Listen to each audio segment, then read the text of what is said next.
Welcome everyone to beautiful Round Rock, Texas. A cool 93 in Texas to kick off our AUSL series between the Volts and the Bandits at the beautiful Dell Diamond. A 4-game series as the AUSL makes its 8th and 9th stops of the season this weekend in Utah and Texas.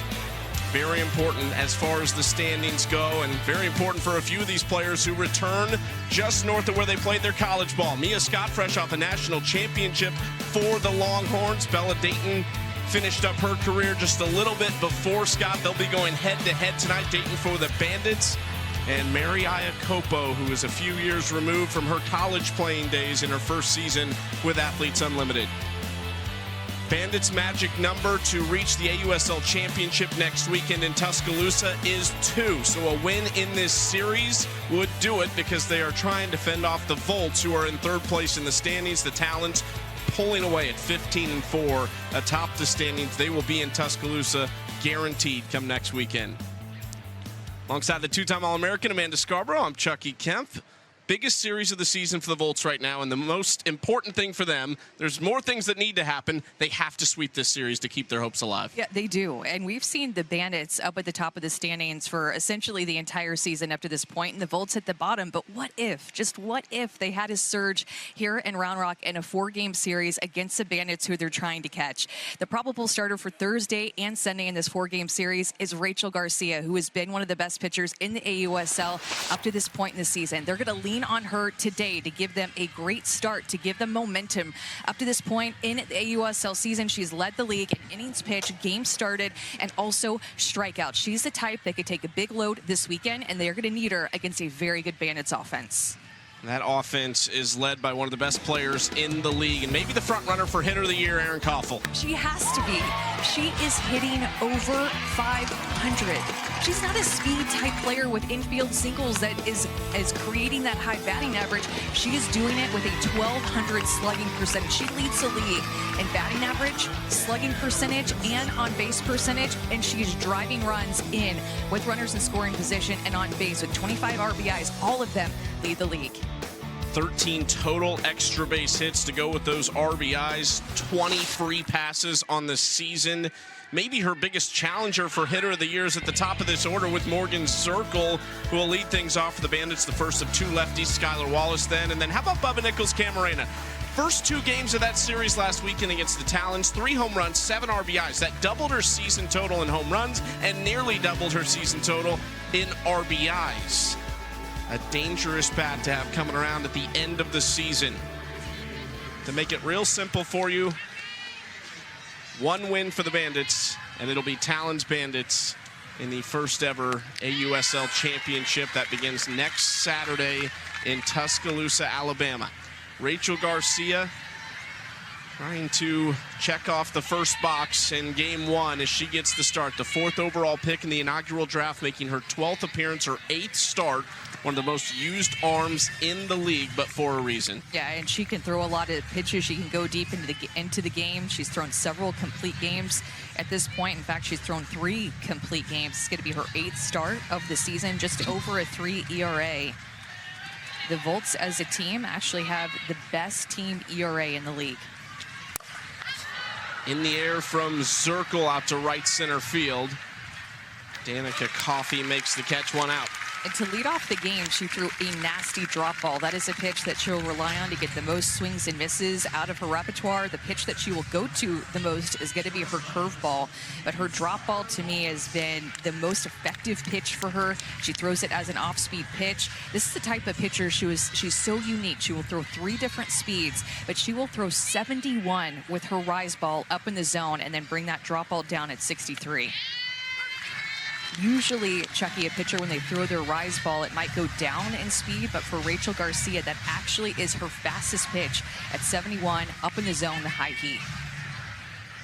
Now facing Skylar Wallace for the first time tonight.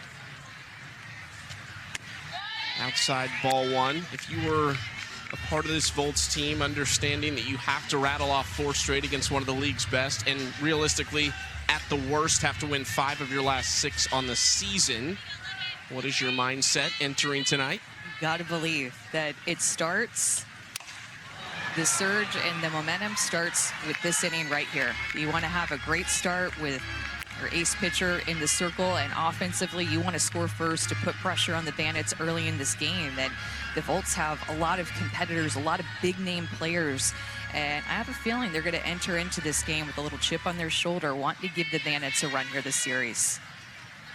And their general manager, Kat Osterman, gave a speech on the field before the game. If that doesn't get you going, I don't know what will. It's another big crowd here in front of thousands that she spoke in front of just literally minutes before first pitch.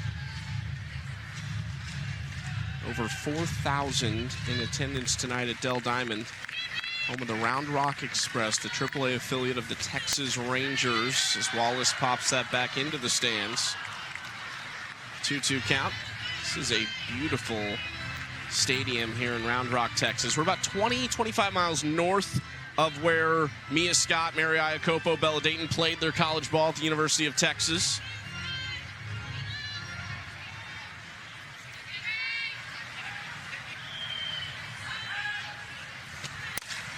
Wallace into shallow left field. That's where Amanda Lorenz is for out number 2. I'll tell you what, that rise ball is so difficult to barrel up, and the north and south movement that Rachel Garcia has had this season has been electric, especially the movement from her rise ball and complementing that with her drop ball down. Can't speak enough about just the stuff, the movement and the change of speeds that Rachel Garcia has had this season. She's looked so good.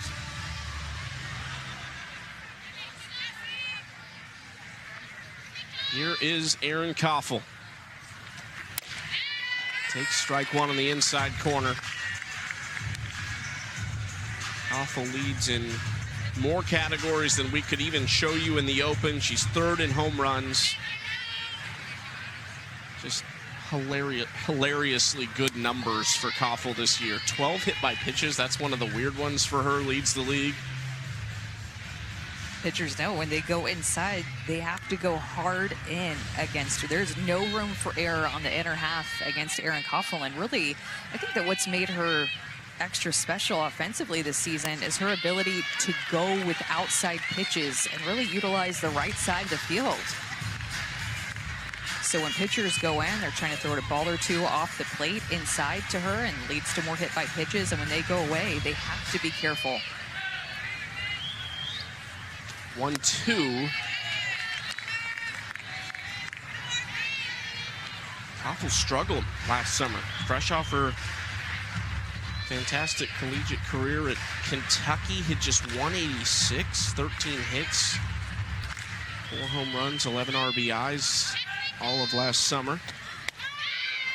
And she talked about that before the season. She said when she finished her senior season, she felt a little bit disappointed in herself, and coming into the pro season immediately after that, she just put a lot of pressure on herself to try to repeat the success of prior years to that as a collegiate All-American at Kentucky. Certainly appeared to be at ease this summer. We saw her parents and her dog last weekend in Omaha, Nebraska. They had driven down from her home in Bremen, Indiana. Parents flew this weekend from Indiana down here to Texas. Dog was not able to make the trip. So cute. That is the 7th pitch of the at-bat that Coffel walks on. First runner to reach against Garcia here in the first. As we talked about just last year, she's had her mind and body. Erin Coffel did. We're just getting tired from going right from senior season to the AUSL season. And man, that break that she had in the fall and winter months leading into this season did her good. Really great eye at the plate too. She's had such good plate discipline. It's paid off for her. Has reached in all 18 games she's played in this season.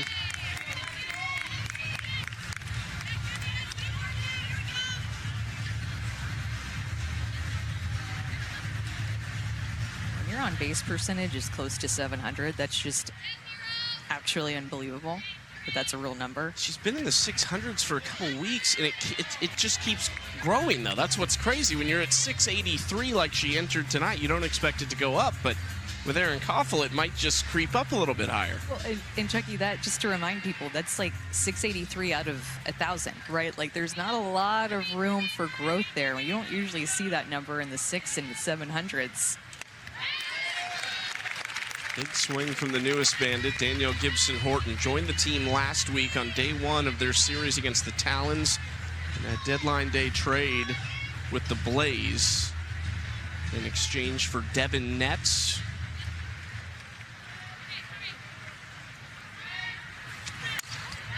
Popped up. There's a lot of room behind home plate in this stadium, but Mulipola not able to get there. Yeah, it makes this stadium really unique because softball just usually has that more intimate stadium feel, and the fans just really feel like when you show up to a softball field, you're right on the field with the players. But here behind home plate and down the foul lines or down close to the third base dugout and first base dugout, a lot of room for defenders to make plays.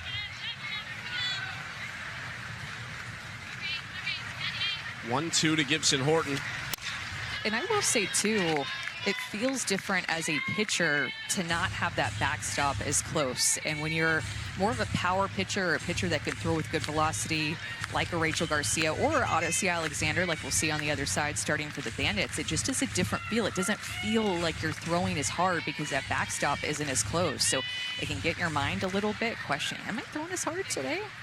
This feels different. Just outside with that pitch to even the count at 2-2.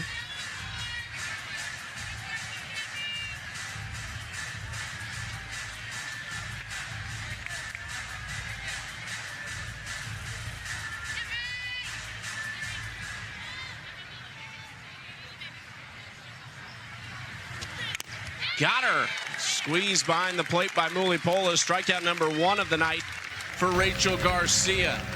A clean first inning, hoping their bats can get it going for her.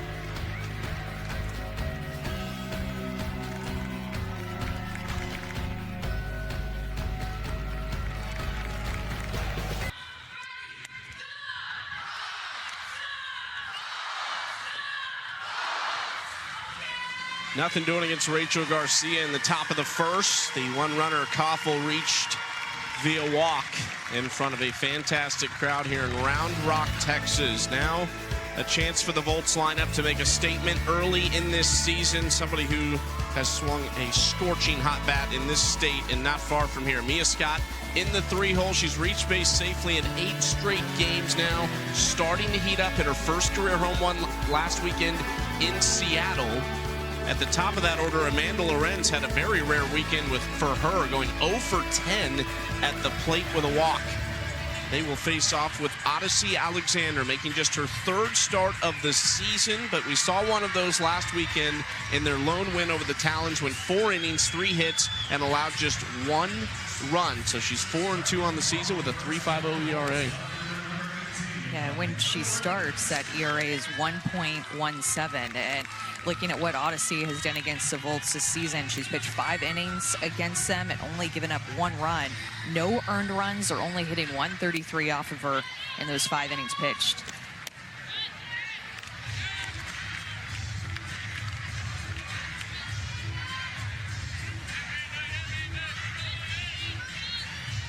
Lorenz looking for her first hit in a handful of games now.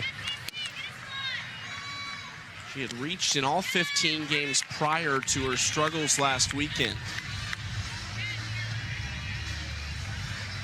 I went back to her college days just to look. How many times in a 3-game series or just a 3-game stretch did she not reach? And you can almost count them on one hand. She did it only 1 time her freshman year, and I think it was 1 time her senior year. The other 2 years there were a couple, but it's very rare for Amanda Lorenz to go 3 games in a row and not reach base. I think it's not have a hit. Very rare that you work with somebody who is a play-by-play that's willing to grind it out pre-game and go and dig into Florida game notes. I'm impressed by you, Chucky. There's a good swing by Lorenz, but it's right to Zerkle in left field. Well, what's Odyssey bring to the table? She's going to give a little mix of rise ball and screwball. So she'll throw her rise ball 23% of the time, her screwball just about the same amount at 22% of the time, and mix in that changeup 20%. So nice 4-pitch mix here for Odyssey Alexander. And that curveball that you see that she'll mix in will also be a 3rd speed for her alongside her changeup. So she'll drop it down all the way to 58. And that in-between speed for her, 64 with her curve.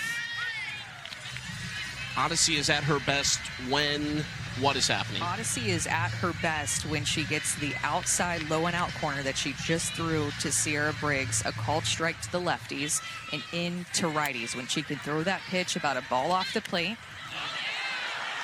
Briggs on the line. Warren picked it up, no chance to get her.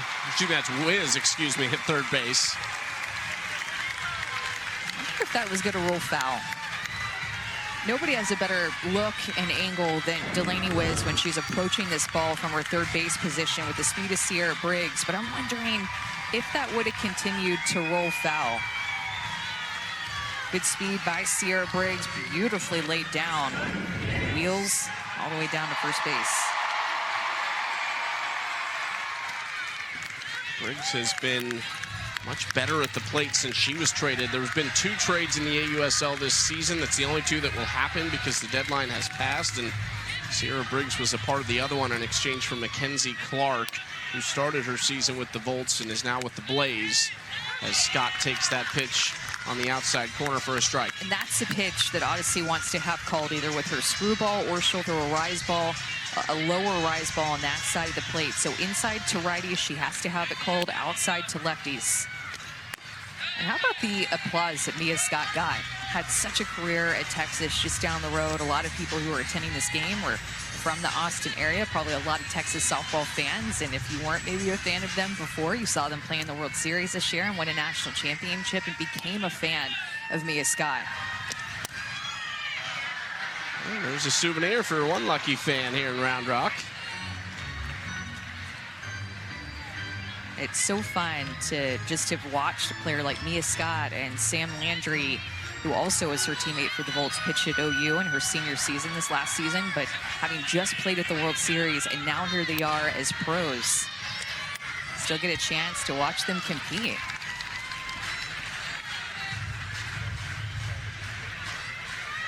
Not just the Longhorns here, but there's just a lot of Texas ties in general, players from the state. So there'll be a lot of familiar faces to the fans here in Round Rock. A lot of burnt orange in the stands. I see it all over. Got Scott. Runner goes. Not going to get Briggs. Scott goes down on strikes.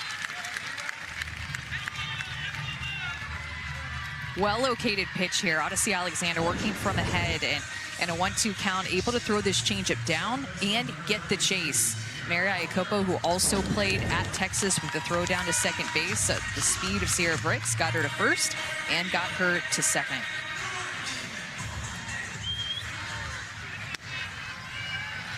Now attacking Sierra Romero, paints the line and is going to deliver the first run of the game. Romero headed for second, and she is out, but Briggs did cross the plate. So it's going to be 1-0. Romero out at second base.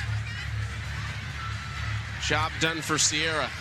Yeah, and Sierra Briggs just barely snuck in there to score, by the way. There was hesitation from her at third base. And with Sierra Romero getting stuck, sliding into second base, she thinks that they need to use a coach challenge, but I think that she was out. See if they're going to challenge. I think they might. The call of field is out at second base. The Volts are challenging this call. Yeah, you'll notice here at the baseball field that we're playing on usually be an all-grass infield, right? But where the bases are, they have cutouts around the bases so that the players are sliding on dirt into the bases. So cutouts around the bases so that sliding it head first, foot first, should be a little bit easier than sliding on dirt, on grass, which is where the bases normally would be on a baseball field here. Just looked like her cleat got caught or something kept her from smoothly going into second base.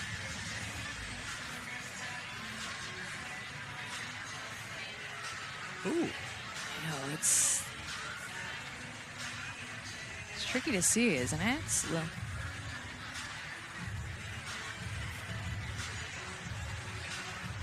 Wow, that is close. She might have got there. Way closer than you thought it was going to be, because Aaron Coffel chose to go toward Sierra Romero instead of toward the bag to make the tag, and so that's going to make all the difference. And if this is overturned for her being safe, way to make something out of nothing there by Sierra Romero, getting stuck in the dirt and still finding a way to be athletic enough to maneuver her body to be able to get to second base. The thing that saved her there was that her hips were up and elevated as Aaron Coffel went down to put the tag on. She just didn't have anything to tag. After review, the call at second base has been upheld. That is the third out. Prior to that, the run does score. 1 run. So just not a convincing enough look to overturn the call. Most important thing for the Volts, though, an early lead, 1-0, thanks to Sierra Romero.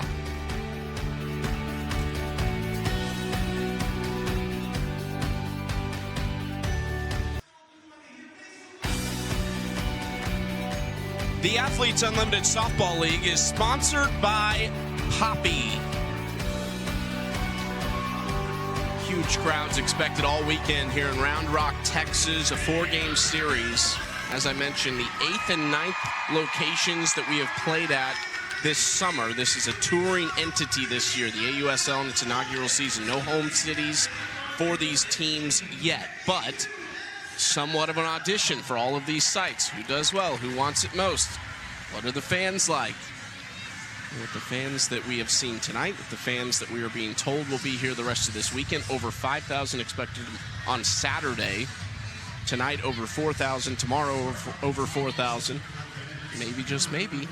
Well, being a Texas girl myself, so from Houston, living in the Austin area, I'm proud of this crowd, and I can't wait to see tomorrow's and Saturdays. Texas loves their softball. Did I see a burnt orange shirt in your bag? Oh, that's funny. Are you getting in on the action as an Aggie? I will say burnt orange color shows sweat a little bit more than maroon, you know? So it's hot in Texas. You gotta know that.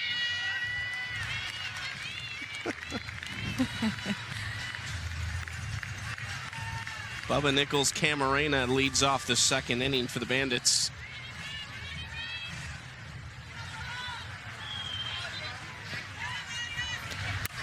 Big swing by Bubba, but that's going to go into the stands for a foul ball. Stacey Newman Denise told me last weekend, waiting on Bubba. It felt like they'd been really good offensive. It's number 1 offense in the league. So we're still waiting on her to get going. And then, of course, that night, Bubba hits a go-ahead home run and a 6-run 5th inning comeback. They end up beating the Talons. Or they don't beat the Talons that night. She hits 2 home runs the next night, and they beat the Talons. They needed that win, too.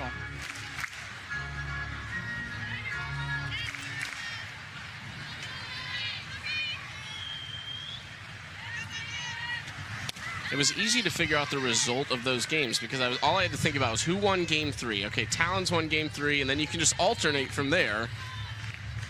When the Talons and Bandits have played each other, it's just been back and forth, literally back and forth, just trading blows. No team has won 2 games in a row against each other, that is. Yeah, there have been some big streaks when it comes to they've done against the rest of the league. Bubba to the left, Lorenz is there, 1 out.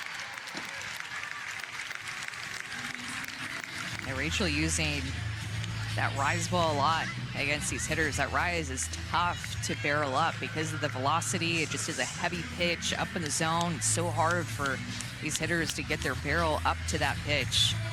See how they continue to adjust the second time through the order against it. 3 of the 4 outs have been in the air, and then the 1 strikeout. Sydney McKinney with her first look at Garcia tonight. McKinney having an excellent season as well, hitting .464, second best on the team. Oh, I think that was a fellow Aggie down there because they're wearing maroon that just dropped the ball. It hit her hands, bounced off, and unfortunately she did not come away with the catch. There is actually a little bit of maroon in the stands too, probably more burnt orange, or maybe it just sticks out a little bit more, but I don't think an Aggie made that catch, unfortunately. It's a tough one for your crew tonight to start that way. It is tough. Talked about how the bases are cut out when Sierra Romero was sliding into second base when she got called out. So we also have the pitcher's circle cut out too, that normally on the baseball field would be all grass, and you can see that turfed area behind Rachel Garcia. That's where the baseball pitcher's mound would be. So they put some green turf down just behind her. Bates calls off Warren for this one at shortstop.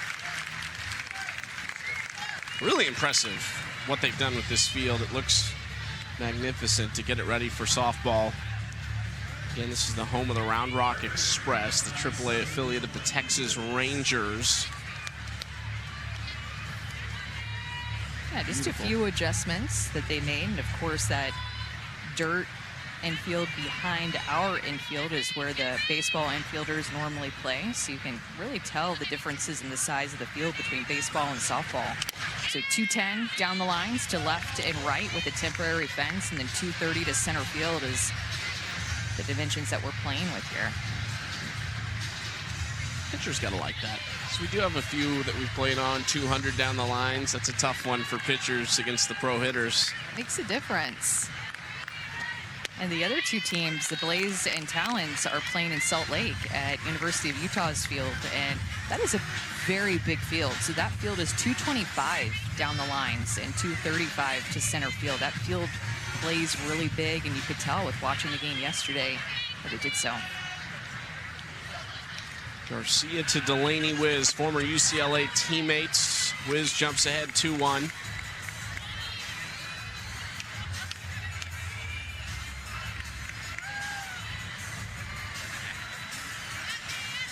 These two played in a 9-inning game in Sulphur, a series that the Bandits swept the Volts in 3 games. Delaney Wisz had the walk-off hit in the 9th inning off of Rachel Garcia. That was a great duel. Actually, the same pitchers were involved in that in different roles. Garcia and Odyssey Alexander both came out of the bullpen in a game that really started offense heavy, and then it became a pitcher's duel for the last 5 innings or so. Odyssey was the one who came away with the win that night. Inside, strike 2. Delaney Wisz thought that was ball 4, wanted to be headed down to first base, but that backdoor curveball is a pitch Garcia likes to throw to right-handed hitters, so it literally looks like it's coming at you, at 70 miles an hour, and then it breaks back across the inside corner. She can throw that pitch for a strike, and as a hitter, it's looking like it's going to be difficult to barrel up, and so you end up taking it, but then it slices back across the inside corner for a strike. Good conversation between Garcia and Mulipola behind the plate.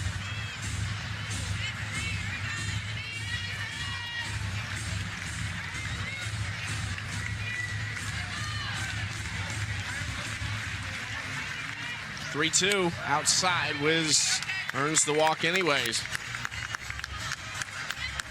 A couple of 2-out walks for Garcia in back-to-back innings here.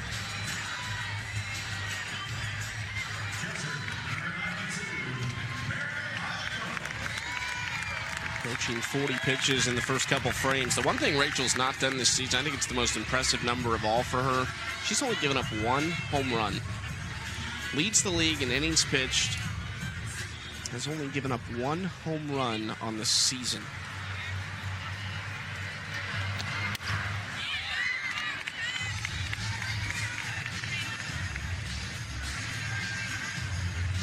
First debut of the night for M Iakopo.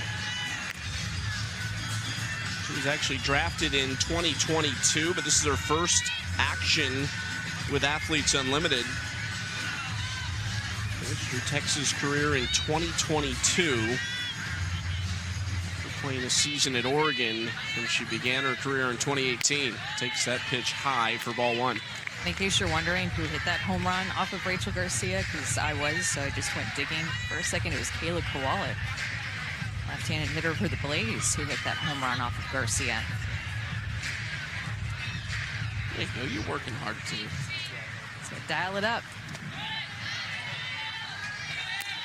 The Blaze are really the reason the Volts backs are as far against the wall as they are right now. I mean, there's a lot of what ifs and buts for the Volts right now, but what if they would have won one more game last week and they lost 2 of 3 to the Blaze in Seattle?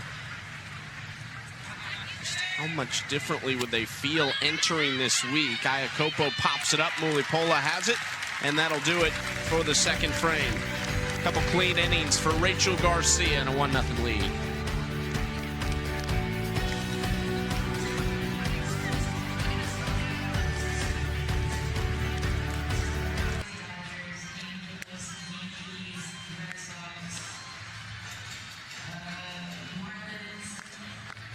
One nothing Volts, bottom of the second. Rachel Garcia leads us off, but first let's check in with Savannah Collins. Well, these athletes on these inaugural AUSL teams are making their mark in history, and a couple of the band players wanted to commemorate.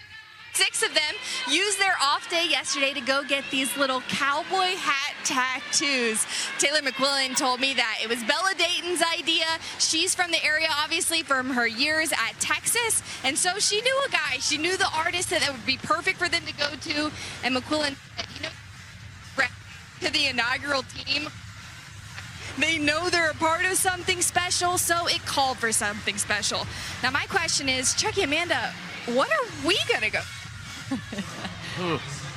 A microphone? Should we do a headset? Microphone, headset with a little AUSL in it? The old school microphone, you know, kind of hold up like they do in England. Yeah. It's a big commitment, but you can just tell how well this Bandits team has gotten along from the get-go. That first series, second series, they just clicked right away and to do something special together with little hat. Look, realistically, you're going to have expansion draft, a couple more teams coming in next year. You never know where these players could end up, but it is the first year of the league. You are doing something special. You're a part of history. I'm a fan of it. It's been so neat to be a part of, right? The first sellout, the first home run, the first strikeout, the first win, just continuing to make history in this inaugural season of the AUSL, and nearly 5,000 fans here at this game. In the air from Garcia for Skylar Wallace, 1 out.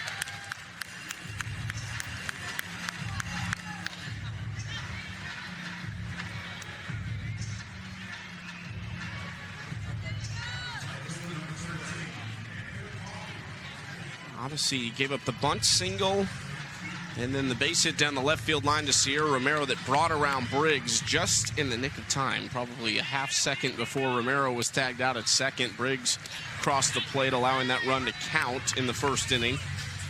Strike 1 to Danica Coffey. Coffey, a rookie out of LSU. She's from Richwood, Texas. Not far from here, actually. I knew I could count on you for that Texas geography. I appreciate that. Texas is a big state, too, so there's a lot of places that stump you. I'll continue to quiz you this weekend. Okay, so it's from 3 hours away, just south of Houston. She's not far from here. I know, I think she played travel ball a little bit closer to here. Maybe that's what I was thinking of, but maybe made the drive over this way. But honestly, 3.5 hours in Texas is pretty close considering the width of the state and how long it takes you to get from one side to the other. Coffey goes down looking. Second strikeout for Odyssey Alexander. Odyssey's looking good. Gave up that run in the first, but I feel like she's going at these hitters, throwing a lot of strikes.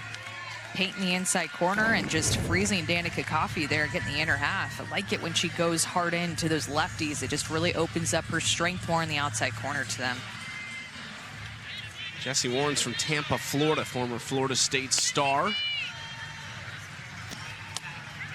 Outside ball 1 to Jesse. As she's reached base in 4 straight games she's played in. Reached 5 times against the Blaze, a double, 3 RBIs, a couple hit by pitches, and then just put on a clinic in game 1 of that series defensively. If you're following the league, you probably saw a few of her plays from last weekend in Seattle. there were many to choose from with how many balls got hit her way, and just the highlight reel that she put together in Seattle is unbelievable. Warren to right center field, carrying Dayton at the wall, and it's gone. Jesse Warren's first of the season, if you can believe it.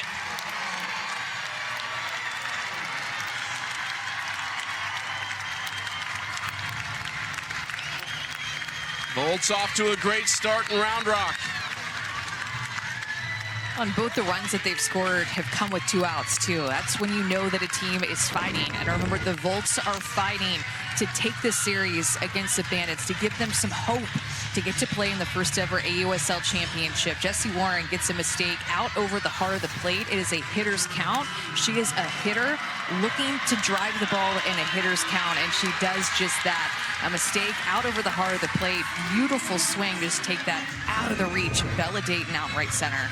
Pretty good attempt out in right field. That was the first 2-ball count for Odyssey in the first 2 frames.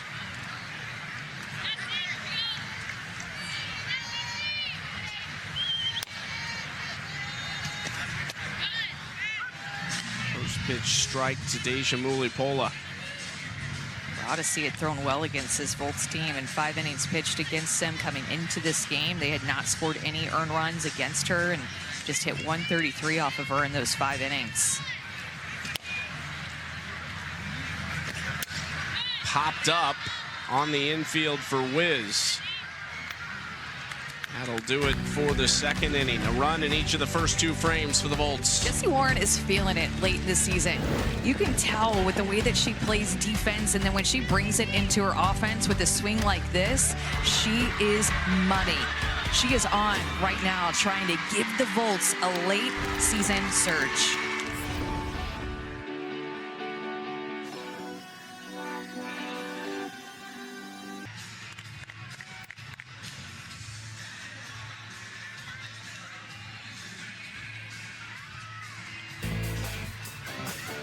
Two 2-0 Volts going to the 3rd inning as they lead the Bandits in a must-win series for the Volts. Off to a great start in the circle and with the bats, a run in each of the first 2 frames. This team in Round Rock, Texas. Here's Sierra Romero. Put this on Instagram earlier this year. Said she's been a pro softball space for a long time. This is the most professional she's ever felt. It gives her chills seeing where softball is at now. I'm so happy and blessed to be able to experience this change and upward shift in the professional softball world. AUSL is on the rise, and pro softball and its players are here to stay. And that's pretty powerful coming from someone who has been in the pro softball space for a long time. She's had success for a long time, so she knows what this is all about. We've heard great things from players, coaches, general managers about the league, and Sierra's mic'd up in the field right now. I just want to ask you about that quote a little further, Sierra. Why do you say that you feel the most pro you've ever felt? Oh man, just everything. I mean, don't get me wrong. We're always learning, we're always evolving, we're always growing, but just as far as the atmosphere, the way we're treated, the facilities that we're playing in, the way that things have just been handled and dealt with, even as like hiccups come, they're listening and they're wanting to evolve and wanting to be the best. And I mean, look at this crowd. This is crazy. Yeah, this is unbelievable. Bella Dayton, a former Longhorn, at the plate to lead off the inning. That's what I was going to ask you about. How much fun have you had just playing in front of these ridiculous crowds this year? It's been so fun. I mean, I remember playing my pro softball games, and I mean, there wasn't many people in the stands. And, you know, it was kind of a bummer going from college to then, like, not many fans, not much coverage. I mean, the coverage is awesome. I mean, we're on MLB TV, ESPN. Like, it's just been so cool to see it. And it's such a big moment for softball, especially because of the growth of softball in college and where we're at now. It's been so cool.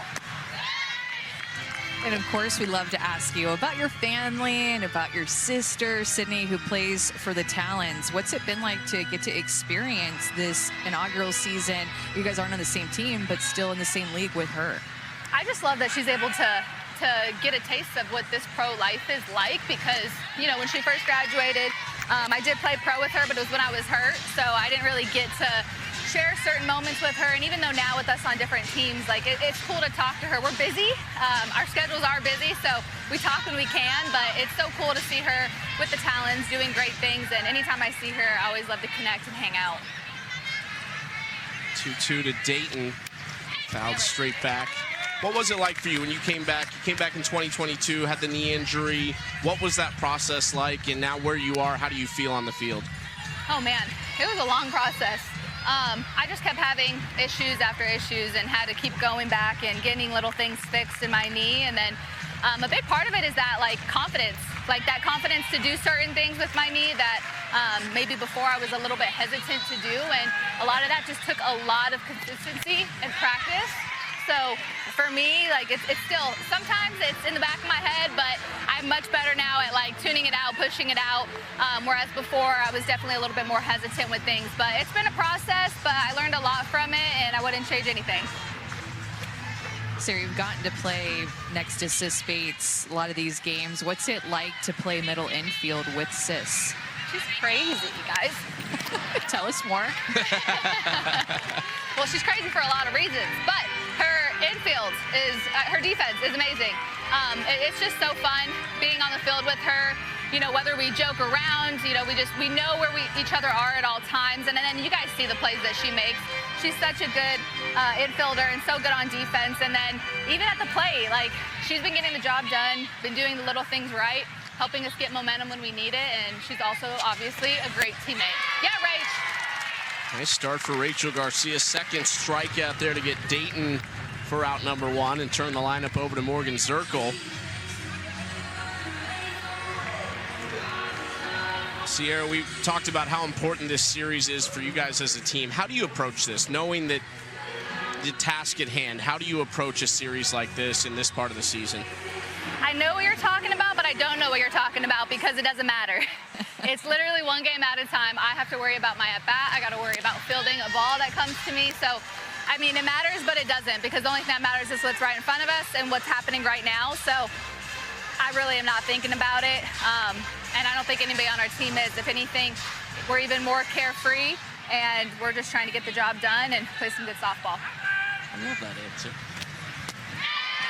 One thing that always matters is a custom glove, and yours is pretty unique with what I'm seeing right now on your glove. Give us some insight why you chose this and what it's for. Yeah, so this glove is actually for my dad, who passed away. I wanted to do something that was heavenly, but also something that kind of calms me down and helps me just relax when I'm feeling a little bit overwhelmed and stressed out. And for me, that's always been sunsets, looking at the sky. Makes me feel more connected with him. So I have his quote on the side that says product of hard work. He always told us that we were a product of hard work. I have a sun in here because the sun in the sky with the clouds. I got my butterflies on here, which is actually my tattoos on my arms. And I actually have a tattoo of the clouds and heart sun on my arm. So the tattoos were kind of an inspiration, and then I wanted to bring it to the glove, add the pastel colors. But yeah, this is for my dad, this is for my family. We love talking about the Romero family, Sierra, and always love talking to you. We appreciate the time so much, and good luck this week. There's nothing going on right now. We're just playing softball. Just playing softball, living a dream. Love it. Thanks, Sierra. Thank you. She is a pro's pro. So when you see that quote from Sierra about feeling more like a pro, I mean, you talk about somebody who deserves it, the resume, the talent level. Big swing to right center field, and that's a no-doubter for, once again, the league leader, Morgan Zerkle. Her 7th of the season, jumping ahead of her teammate Bubba Nichols-Camarena, who has 6 with her entering this series. Man, Zerkle has been tremendous. Leading the league in home runs for most of the season, and just not something that we're used to seeing is this pop off the bat by Morgan Zerkle. Sits back on a changeup. That was 54 miles an hour. A little bit more up in the zone, supposed to be down and away, and she was a little bit out in front of it. You could tell with her lower half, but still gets enough of it to be able to stay in her legs and drive the ball over the fence. My goodness, Morgan Zerkle, I talked about this, but in her career at Marshall, so all those years that she spent playing there, she hit 13 total home runs, and she has 7 home runs in 19 games. Talking about hitter of the year earlier tonight, and Aaron Coffel feels like the front runner, but if there was somebody that might steal it from Aaron Coffel, Zerkle has to be right up there in the conversation.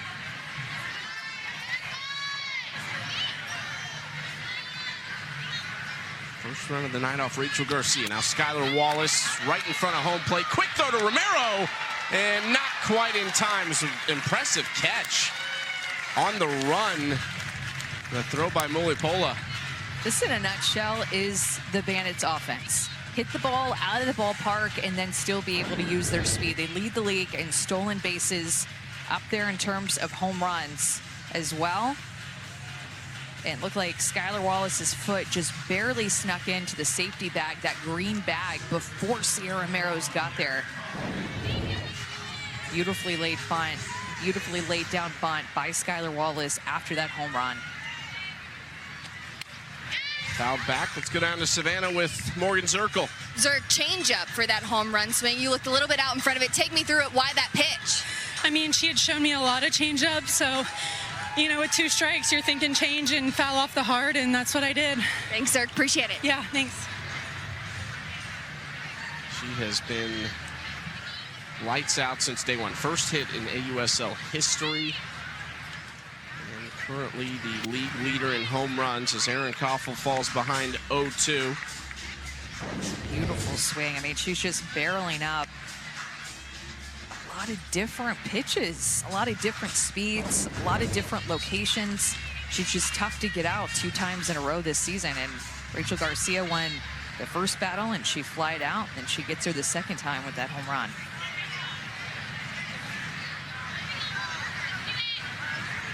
That was the 60th pitch from Garcia here in the third as she gets Coffel to swing through that pitch. Strikeout number 3. It's what's made the Bandits offense so unique for most of the season. They've been up at the top of the league in terms of batting average, also slugging percentage, on base percentage, RBIs, and stolen bases. They have more stolen bases than anybody, 19 coming into this game.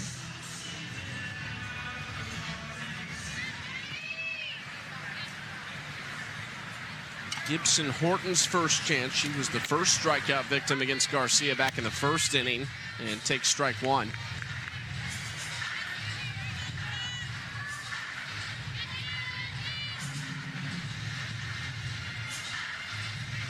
(16 RBIs). That's a top 5 number in the league. Returning after missing last summer, pregnant with her first child. Wallace running in safely at second base. Skylar Wallace 6 for 6 stealing bases this season. Yeah, and what they got with getting Danielle Gibson in the trade was a lefty that just has power. Their speed players are a lot of lefties like Skylar Wallace, like Bella Dayton, like Morgan Zerkle, who hit left-handed. And Morgan Zerkle does lead the league in home runs, so she has that speed as well. But Danielle Gibson, just the power and hitting for average. Really pro hitter.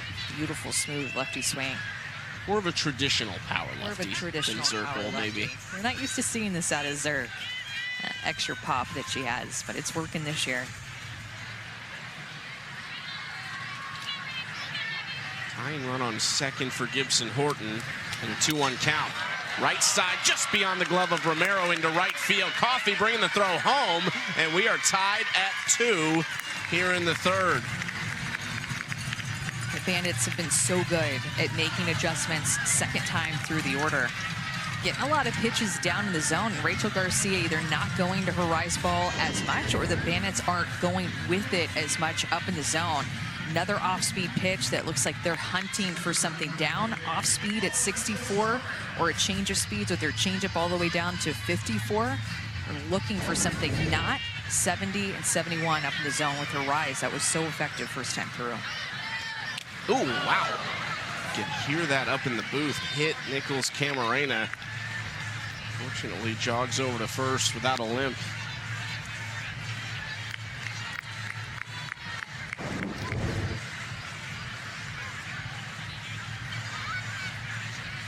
Just right above the knee. Oh.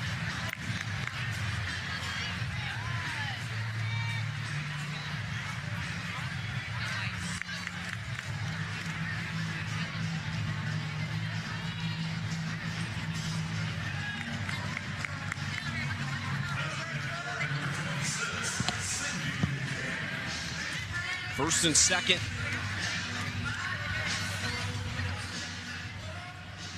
McKinney at the plate.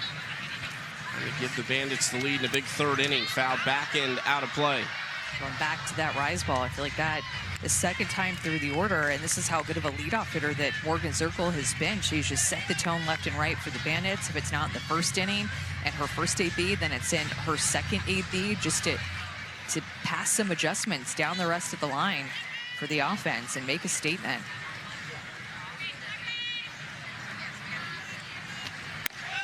Up and in for ball one.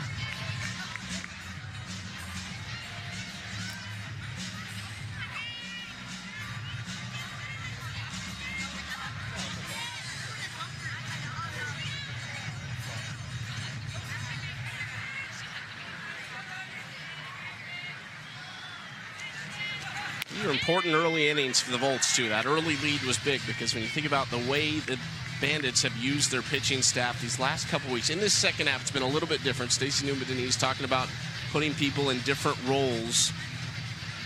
But you're likely going to have to face Lexi Kilfoyle down the stretch in this game if they keep that trend going. So, ideally, have a lead and a little cushion in that sense because it is so difficult to produce runs against Kilfoyle. Well, coming into this series, you just feel like the Volts have to play perfect because they can't lose in this 4-game series. Ooh, into left field, over the head of Bates. They will hold Gibson Horton at third base to load the bases. But as perfect as talking about the Volts, that they're needing to win this 4-game series, they still have a shot at the championship to be one of the top 2 teams that get to play in Tuscaloosa. The Bandits, after we had our 2-week break, so we played 12 games, had a 2-week break, and then came back. And they're just looking to play better, play consistent ball like we saw in the first half of the season. We get some more wins. Losing records since we've come back from the break.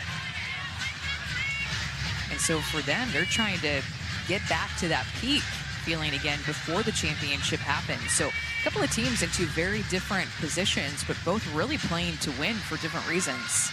The Volts enter the weekend on a 2-game losing streak. The Bandits have lost 5 of their last 7 going back to the final game of the first half. It's a big chance for them to take an early lead, though, with 2 outs, hitting .429 on the season with bases loaded.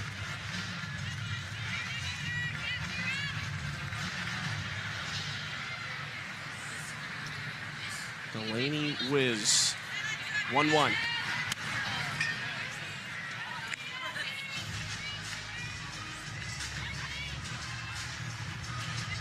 The one thing this lineup has done, Bubba, even before last weekend, still had 3 home runs. She'd had some big swings. Her average was down. Delaney's average is a little bit down, under 250, but she's had 2 walk-off hits. She also leads them in walks on the year with 9.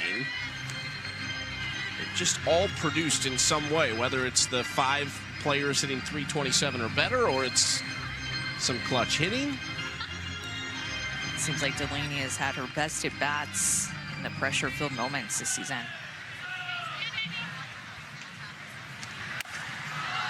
It's going to go into the stands. They're much more on her off-speed pitches in this inning.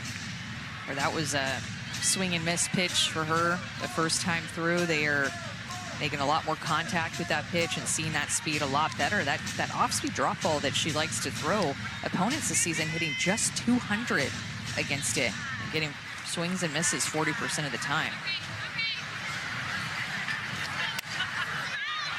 Is off the handle from Wisz. Bates makes the play to strand the bases loaded, so the damage limited to just 2.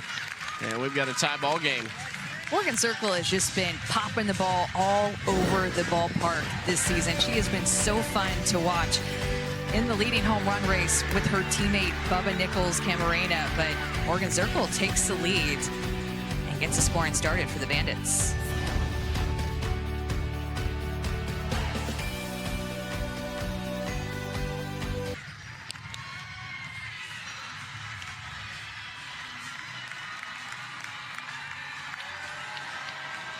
More Texas geography questions for you. Houston to Round Rock for the Volts. What's that trip? Houston to Round Rock is going to be about 3 hours, just depending on where you're going in each city. So 2.5 to 3 hours. Very nice. Yeah. It's a great part about this area is that you can drive down from Dallas at just about 3 hours. You can come from San Antonio, it's close, and then just about an hour away. And then you can also come from Houston, too. So we're in Central Texas. Good location, all the big cities. Was it last weekend in Omaha that we had someone from Toronto in the stands, or was that Rosemont? It was Rosemont, I think. But I do have knowledge that somebody from Australia is going to be here on Saturday. Wow. So people coming from all over to watch these games. Bounce back time for the Volts, bottom of the third. Sis Bates, the 9-hole, leading things off here. Got to go back to her old stomping grounds at the University of Washington last weekend, where they played their 3-game series in Seattle. Speaking of venues, that was beautiful. In front of 3 sold-out crowds. That sold out more than a month in advance of that series. You could tell that she had so much fun.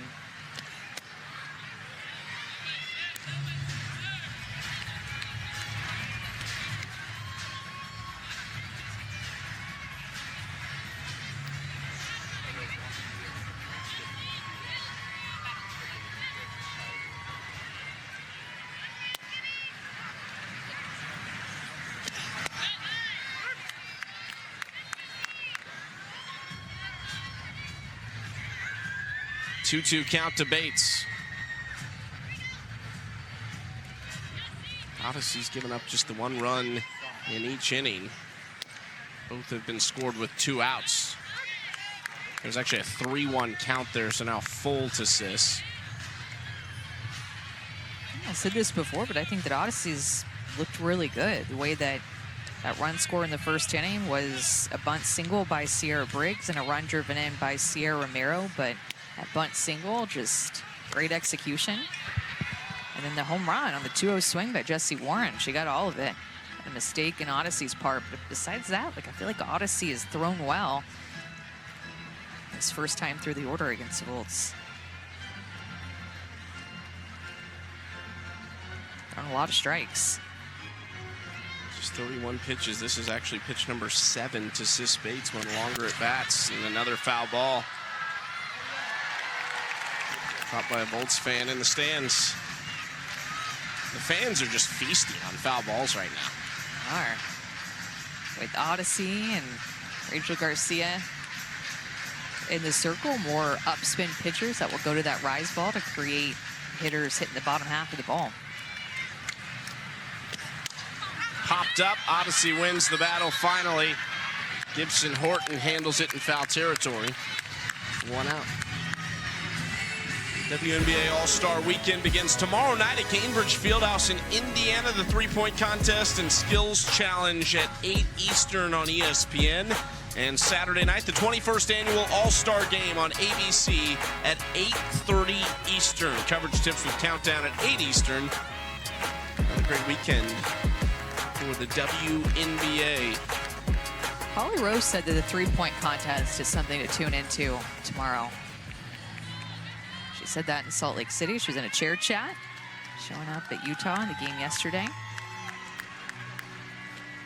I'll be tuned in. We might have to pull a Wimbledon where we pull it up on an iPad. We can multitask. Yeah, we'll do it. Watch multiple sports at one time and call the game. Another Texas native.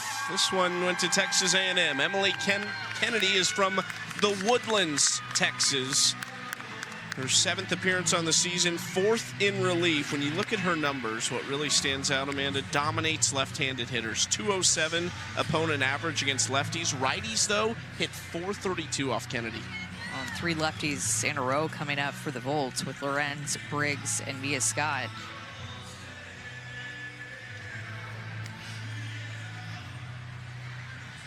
Some of the Texas ties this weekend. Mia Scott, Bella Dayton, M Iakopo all played at Texas. Kennedy and Sam Shao.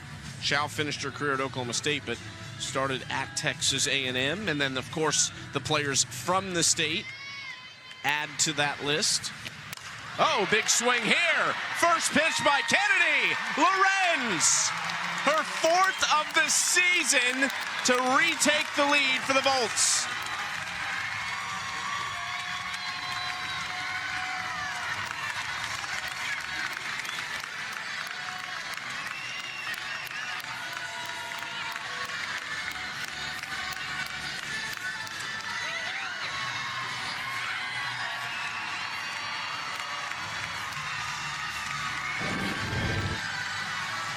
I feel like Amanda Lorenz sees the ball very well off of Emily Kennedy. She has connected a couple of times against her, wastes no time.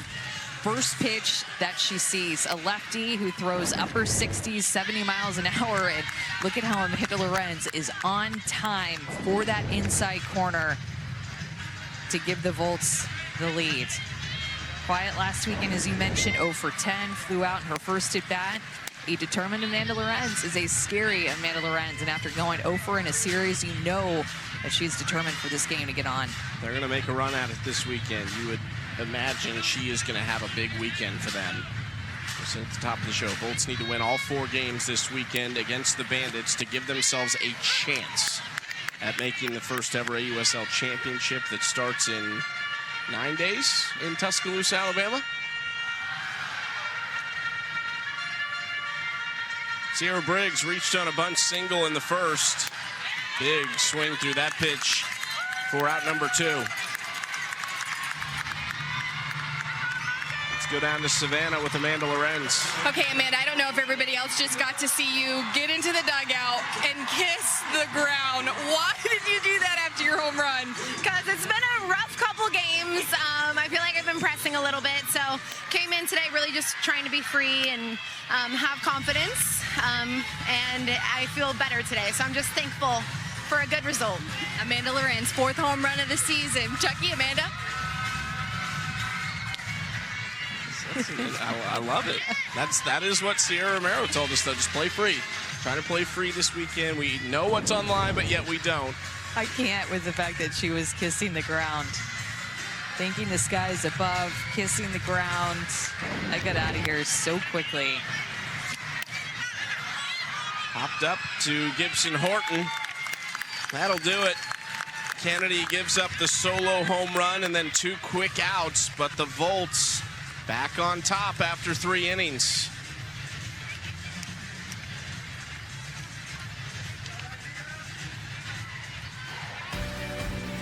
And Amanda Lorenz, thankful. I don't know, kissing the ground in Round Rock. Whatever works.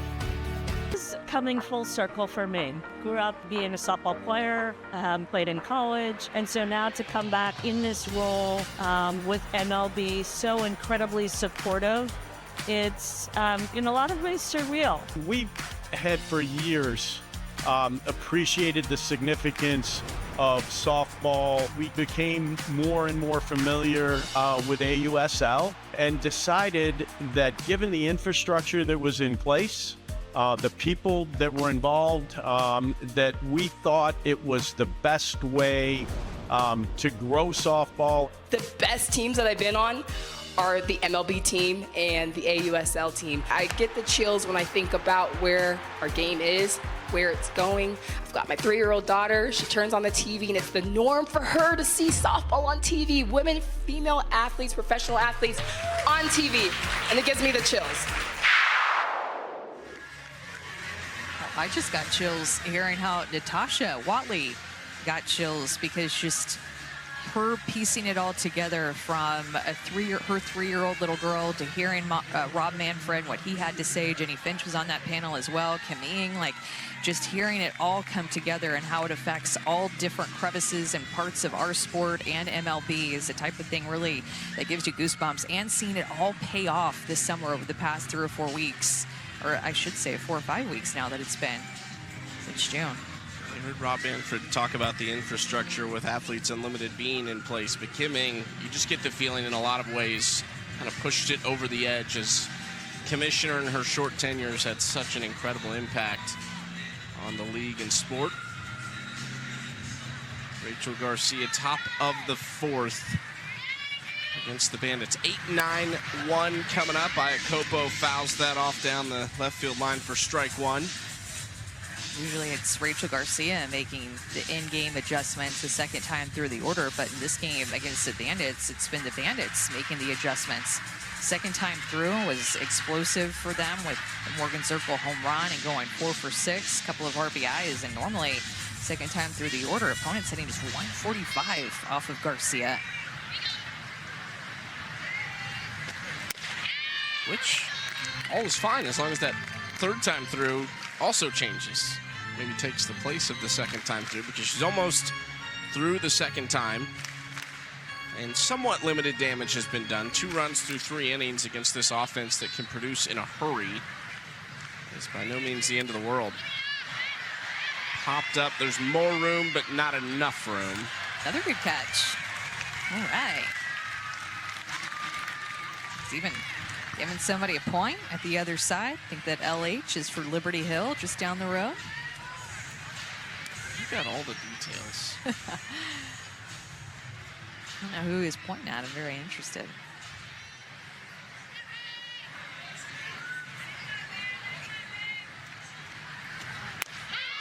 Got the outside corner. Retires Iakopo. 4th strikeout for Garcia. Well, flag football is the fastest growing sport in the world, and the NFL Flag Football Championships will be on ESPN and ABC tomorrow through Sunday. ESPN Plus, ESPN Deportes, Disney Plus, and NFL Plus will have additional coverage each day from Canton, Ohio. For more information, go to NFLflag.com. You can't miss it with all those networks. That's what we call coverage right there. It's a big deal. Remember, flag football is going to be in the Olympics in 2028. Flag football is getting big, especially girls flag football.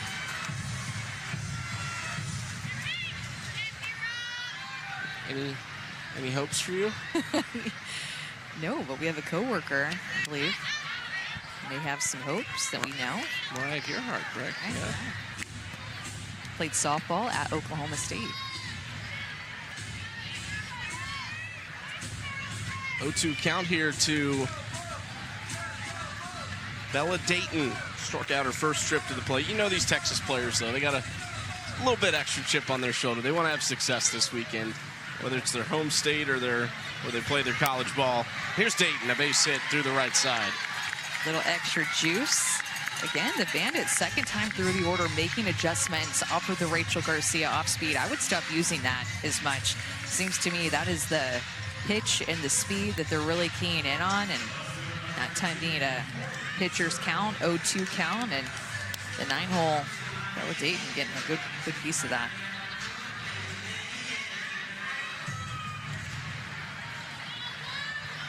Back to the top of the order. Morgan Zerkle scored the first run for the Bandits on a solo home run. Wallace, the very next batter, would eventually come around later in that inning, but they did strand the bases loaded in the third, so more opportunities with those 2 outs. Could not get the lead. Ground ball, that's through the right side. They found a spot they like over there in Romero and Shao, back-to-back base hits.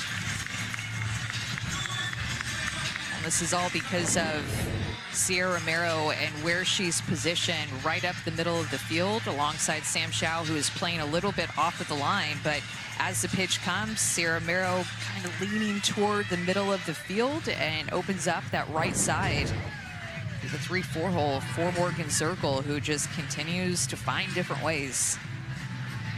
12th multi-hit game of the year for Morgan Zerkle. They've all come in the last 14 games. That also includes a 7-game multi-hit streak. She's working on another one right now. She's been unbelievable this season for the Bandits. There's just 1 out as the Volts go to the bullpen. Must win for the Volts tonight and all weekend.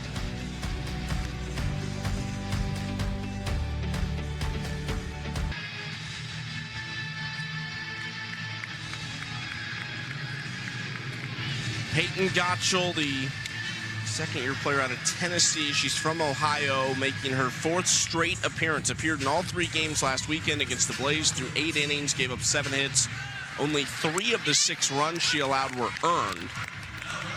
Gotchel actually leads this Volts pitching staff with a 3.09 ERA. She's thrown really well this year. Chopper from Wallace out in front, but she's going to reach. Basically worked as a bunt for her. She reached on a bunt single the last time she was at the plate.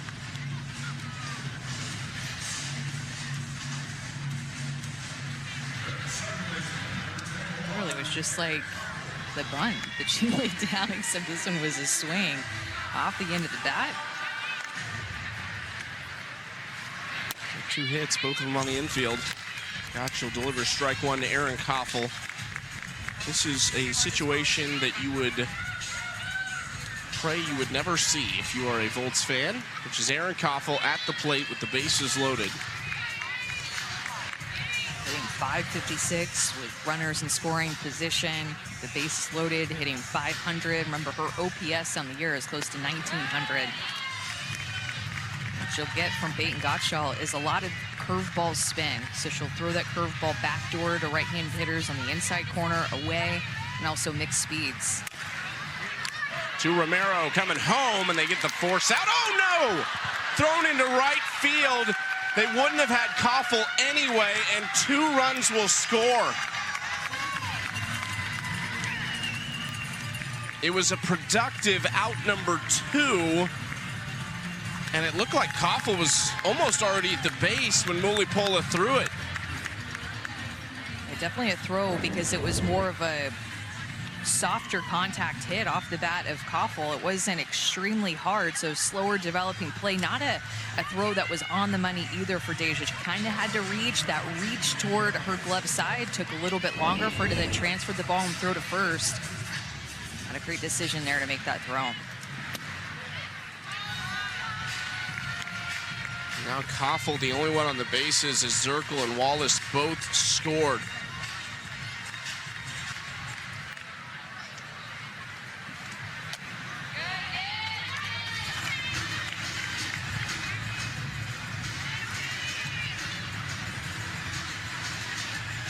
Gibson Horton trying to add to their troubles. 1 for 2 with an RBI single tonight.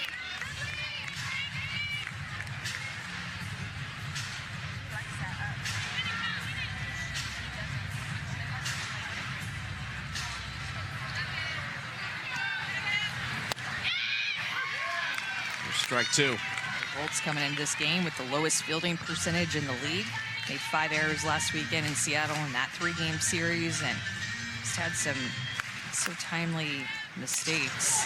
That's smoke down the right field line. Gibson Horton gonna get 2 and drives in her 2nd of the night.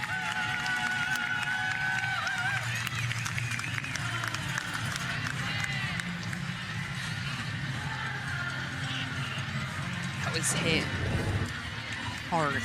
I mean, crushed off of the bat of Danielle Gibson Horton, who just turns on that inside curveball and barrels it up right under the glove of Rachel Garcia all the way to the fence, and the Bandits really putting it on him. Into center, Briggs goes over to make the catch to retire Nichols Camarena. The Volts would have been an out away, but an error and 2 more runs come across. Bandits up 2.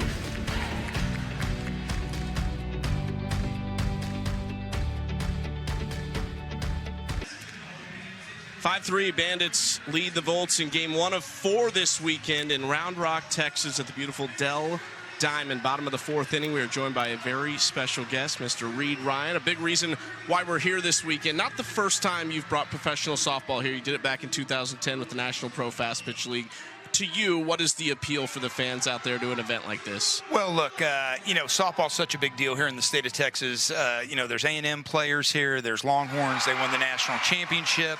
There's a history all the way back to Cat Osterman of just great softball coming out of the state of Texas.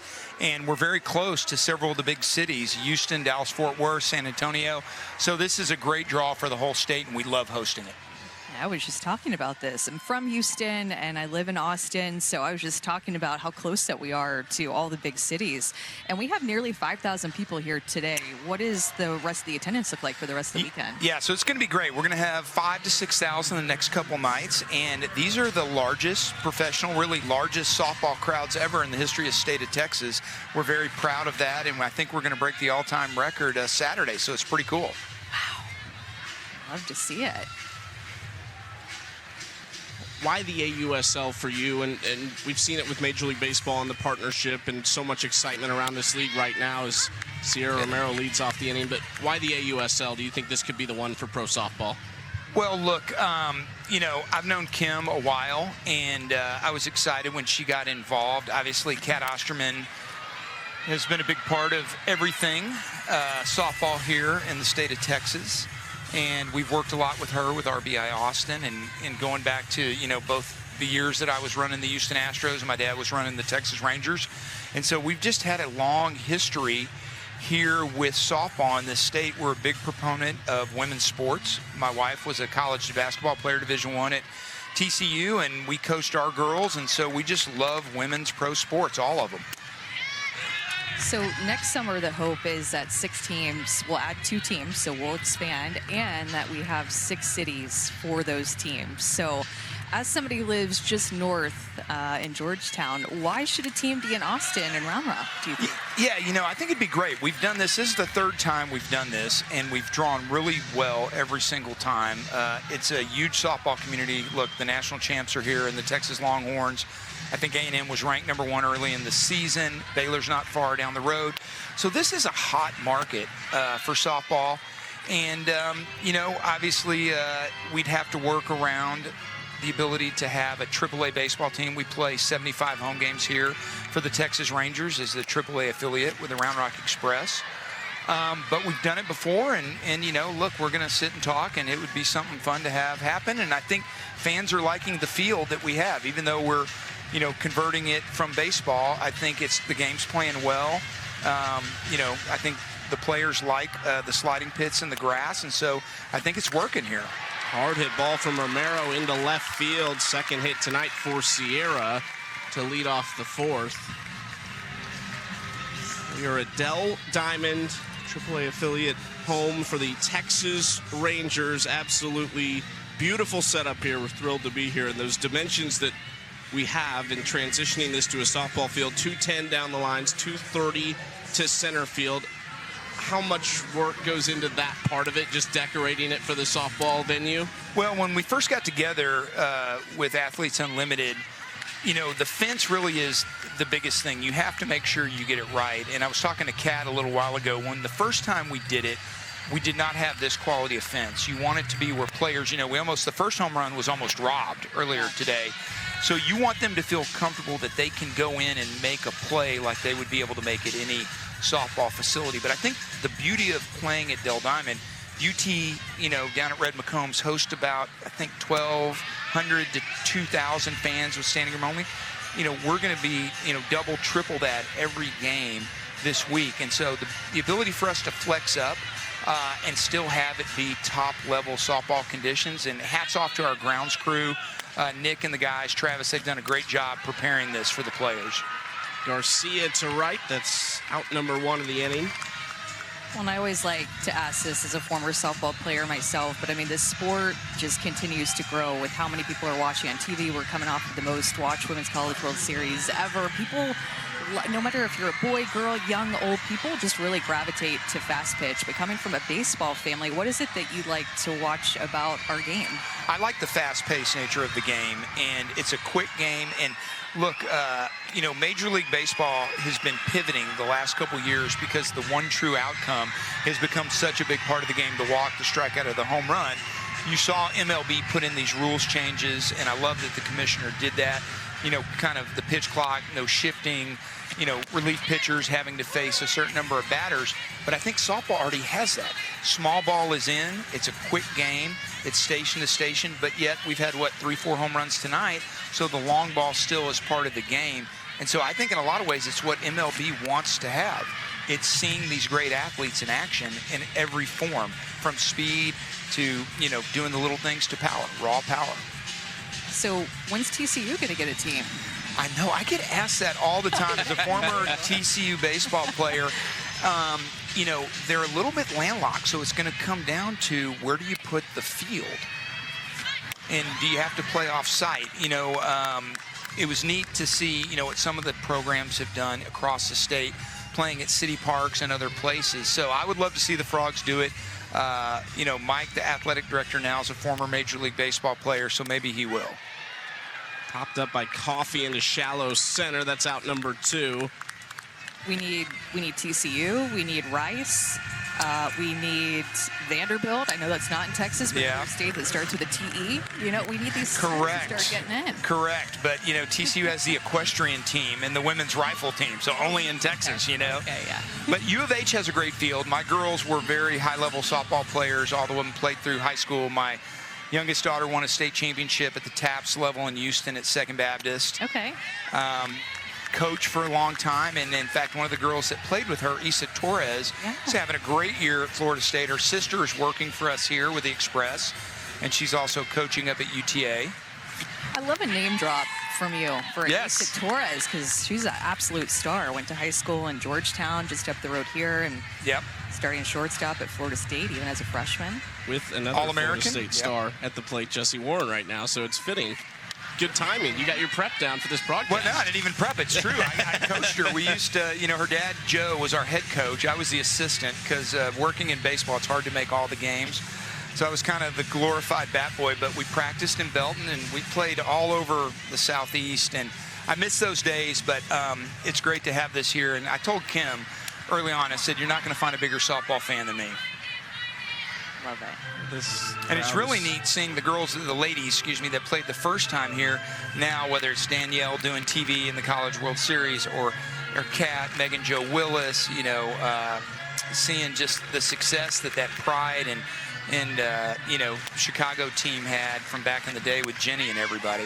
I wanted to ask you, too, what was it like when Kat was here playing? Obviously, anytime Kat Osterman walks into a softball stadium, it's a big thing. But when you saw her playing, the fanfare, we always know the autographs are a big deal with these leagues. What was that like? It was fun. So Kat being from Houston, and then obviously we were here and watched her through UT, and she was great with the fans and is still great today.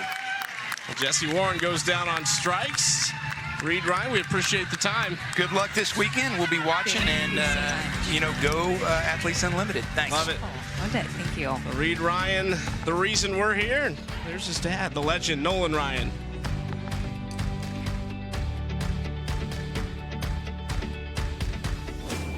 Something about defense just lights a fire underneath me. Oh my goodness! Are you kidding me? Jesse Warren, how do you do? The feeling that I get when making a defensive play is one of those feelings that you can't describe. It just looks like a video game. I love the reactions of my teammates when I make a great play. I love the feeling that it gives me when I'm able to have my pitchers back. Jesse Warren saves the day for the Bolts. I get this fire feeling inside knowing that the work that I put in the off season and during practice with my teammates is paying off for them too. Jesse Warren, one of the best gloves in the world, has been for a long time now, and maybe trying to make a late case for Defensive Player of the Year. These are the postseason awards the AUSL will give out in its inaugural season. Hitter, pitcher, rookie, Defensive Player of the Year, Most Valuable Player, and All-Defensive Team. There's another third baseman that's made a pretty good case this year, and that is the rookie Anna Gold. Yeah, she has been so good over at third base, and Jesse Warren is consistently year in and year out going to be a candidate for Defensive Player of the Year because that's just what she does over at the hot corner. But what I really like, too, with looking at those awards is that we do have an MVP, but then we have a specific Hitter of the Year and Pitcher of the Year award. So I'm interested to see how it pans out. Does somebody who win Pitcher of the Year also get MVP? Does the Hitter of the Year also get MVP? I'm interested to see how all the awards pan out. It's interesting because you would think with the pitch, the MVP, if it were going to be different than Hitter of the Year, it would likely be a hitting pitcher unless the pitcher just totally dominated. And that Rachel Garcia would be that player you would think like, oh, MVP. Yeah. Two-way player, but that hasn't had the bat like we've seen her in past summers, so that will be interesting to see who wins that award.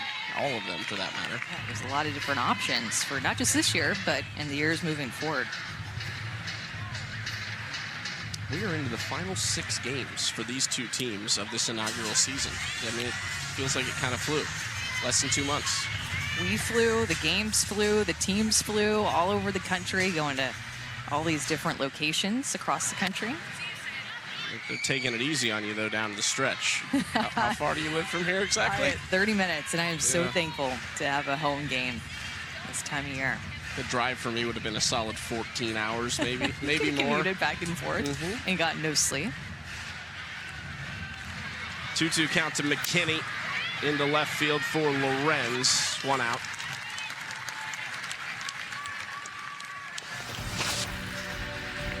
Still one more game tonight. Blaze Talons from Salt Lake City, Utah, 9:30 Eastern.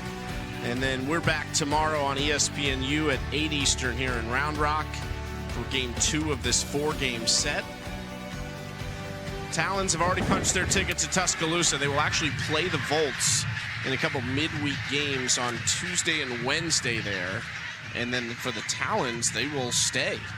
They'll have a few days really off. I doubt they'll take them off, but they'll have a few days without a game before the championship starts. Talons have played so well this year and it's kept all the momentum. Garcia tracks it down in foul territory. 2 quick outs for Gottschall. And think about what they've done, even with Montana Fouts on the injured reserve list for a good chunk of the season, as well as, I mean, big news yesterday is that Maya Brady played her first ever professional game in North America, playing her first ever AUSL game. She finally got off the injured reserve list and joined the team and had a great day offensively, plugged right into the 2-hole in that lineup. Strike 1 to a pinch hitter, Jordan Roberts. Stepping in for the starting catcher, M Iakopo. Roberts on the season hitting .333, just 7 hits though. A couple home runs for her came early in the year, one against the Volts in Sulphur. Just looking for some offense down at the bottom of the order. It's been fairly quiet. Bella Dayton from the 9-hole had a single on an 0-2 pitch, but just trying to get some pop from down there. Majority of the hits have come through 1 through 4 in the lineup.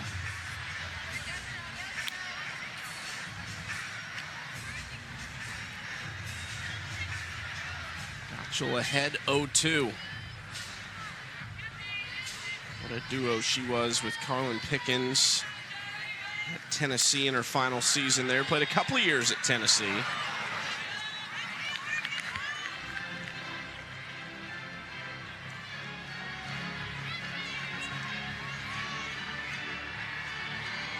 It was a great trio. The first year Gottschall went over there, Ashley Rogers was the head of that 3-headed monster. Carlin Pickens, just a sophomore. A somewhat unknown Carlin Pickens at that time.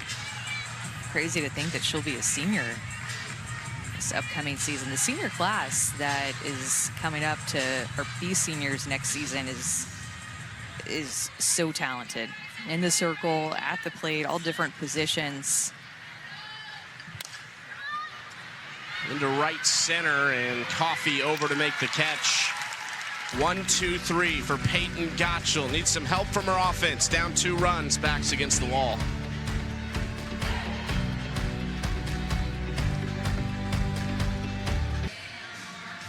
(5-3), bottom of the 5th. The Volts have 3 opportunities left. Their hopes of an AUSL championship berth on the line. They have to win all 4 of these games to keep those hopes alive.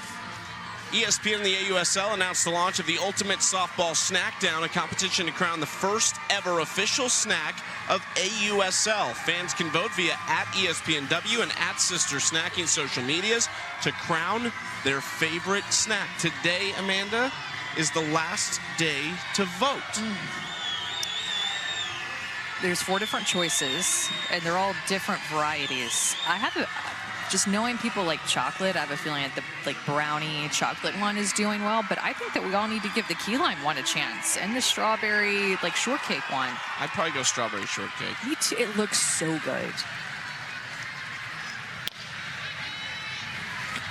The sister snacking sisters threw out the first pitch in the Salt Lake City game yesterday, which was cool.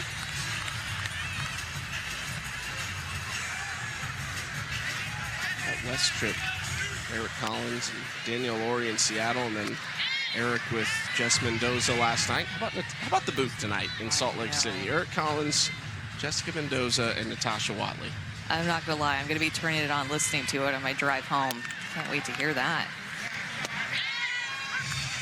That changeup has been such an effective pitch for the rookie Emily Kennedy. That is not a pitch that she threw consistently when she was at A&M and still was the ace of the staff at A&M for many years. That changeup, though, is a true game changer for, I think, the pro career, a potential international career for Emily Kennedy.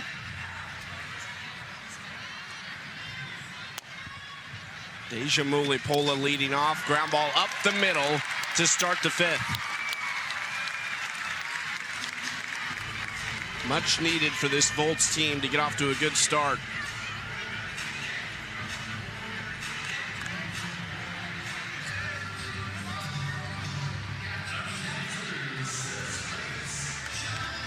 Let's see how they play it now with Sis Bates at the dish. Top of the order awaits. Lorenz, who homered her last at bat off Emily Kennedy, is on deck. Bates gonna bunt. Foul. And this bunt situation, Emily Kennedy going to be trying to use her rise ball a lot, a pitch that she relied on more so late in her career, not a pitch that she was very comfortable with throwing her freshman and sophomore year, but with working with Tricia Ford, the head coach at A&M, and the pitching coach, started to develop that rise ball more. Bunt situation, trying to get a productive out here, and Sis trying to put the ball on the ground. That rise ball could come in handy to try to get her to pop up and not advance that base runner.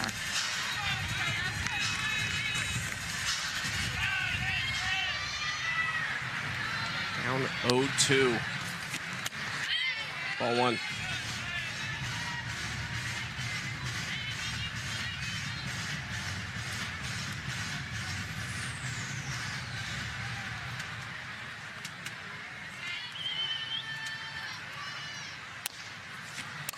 Ooh, Bates, big swing, but love to straighten that out down the right field line.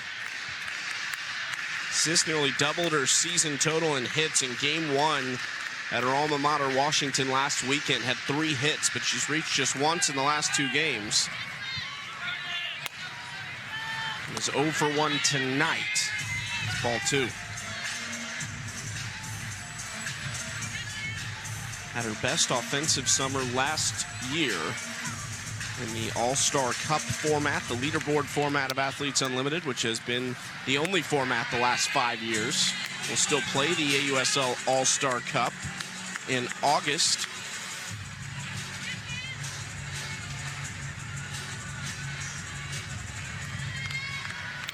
Three-two count. Sis has fought back from 0-2 and into left field. What an AB for Sis Bates.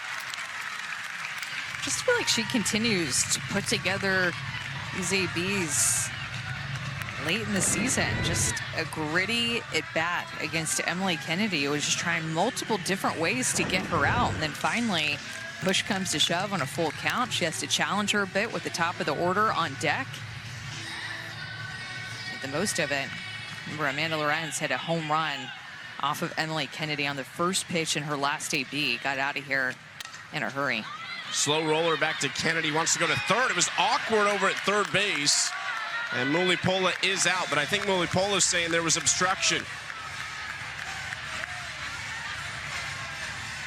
This is an interesting play over there. You're the obstruction master. Let's... Well, I think either obstruction or that Delaney Wiz's foot wasn't even on the base before Mulipola's foot got to the base. So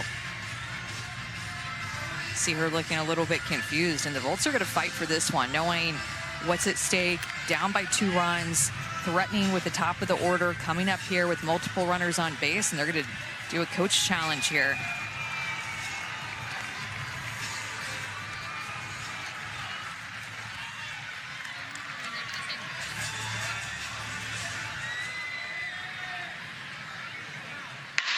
call on the field is out at third base. This call is being challenged by the Bulls.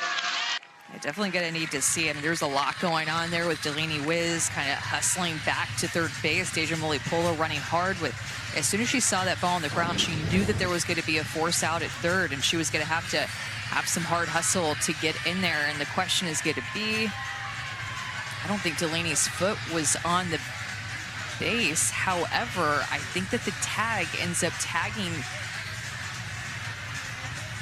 Deja, so it will go to an obstruction type view and seeing where Delaney Wisz was set up to take that throw. Is Deja Mulipola, being a catcher, very aware of what obstruction is and where you need to be positioned. You have to have the entire leading edge of the bag open before you have possession of the ball. And it looked like Delaney Wiz's foot was blocking the leading edge of the bag before she had possession. So right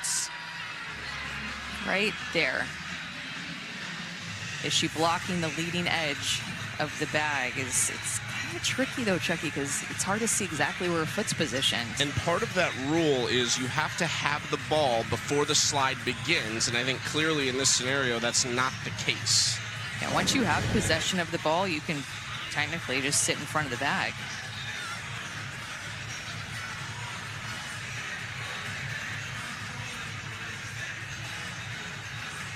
Kat Osterman knows it's obstruction. And she's going ahead and making the call for the umpires. I think that this has a high chance to get overturned. To me, it's just going to be all about the different angle. If there's 100% enough evidence to be able to say that her foot was in the way of the leading edge of the bag. After review, the call on the field has been changed.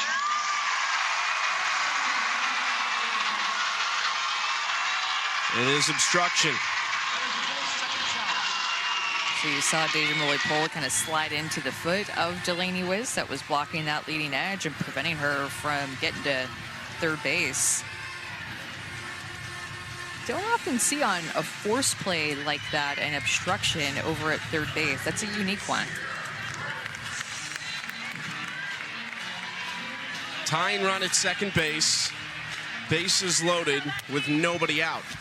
I think the toughest part about that for the Bandits is that you've got Amanda Lorenz out on her front foot off the end of the bat, and you don't have an out to show for it. That should have been an out pitch against arguably one of the best hitters in the league. Ground ball gets through by Briggs. 1-run score, second one coming around, safe at the plate.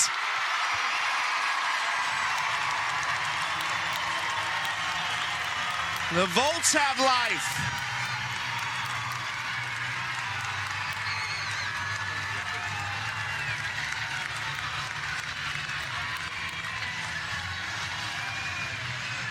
That hit might cause a pitching change, but attacking early in the count against Emily Kennedy, Sierra Briggs decides to keep her feet still and just stays on an outside pitch, drives it right back up the middle of the field. She can slap, lay down a bunt, but with the bases loaded, runners in scoring position, decides to go ahead and swing away. Pull up the middle of the field, couldn't get knocked down by Skylar Wallace. To one run is for sure going to score, but maybe if you knock it down, that second run can't score. And the Volts tie up this game, and Sis Bates always got to bring the energy, but especially when her team ties up this game. Part of what got them to this point was a fantastic at-bat by Sis Bates, who tried to sacrifice the leadoff hit by Mulipola to second, was unsuccessful. In a full count, got a base hit into left field on an 8-pitch at-bat. Here's Lexi Kilfoyle from Land O'Lakes, Florida. Played her college ball first at Alabama and then at Oklahoma State, where she really made a name for herself as a first-team All-American in 2024 with 26 wins and a 1.2 ERA. She has the second-best ERA in the league and steps into a tough spot. Yeah, and even quickly as a rookie last season when she entered the league, she had a ton of success as a pro. Not a lot of pro experience, but she stepped right into the circle and was just a tough pitcher for these hitters to go up against with the hard drop ball that she'll throw and a mix of speeds with her changeup. These hitters know what's coming with down the zone, drop change mix, but they still can't barrel her up, and a lot of success and relief for Kilfoyle.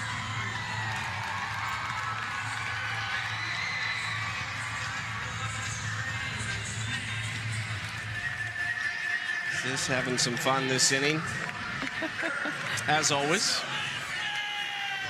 Kilfoyle will not face the former Texas Longhorn Mia Scott. Instead, a pinch hitter, Erica Piancastelli. There's strike one to Piancastelli. Has just 2 hits on the season and has not had a lot of chances in the second half of the season. 0 for 2 at the plate with a walk in the second half. Just float in that changeup to quickly get ahead of her.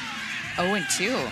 Surprised to see Mia Scott come out of this game. And Piancastelli a chance, so. You know, Piancastelli has power. She's had a slow start since she came back from Japan. Joined this Volts team late. Has played in Japan since 2022. Here's Piancastelli into center, coming through! Her first extra base hit of the season, and the Volts are back on top.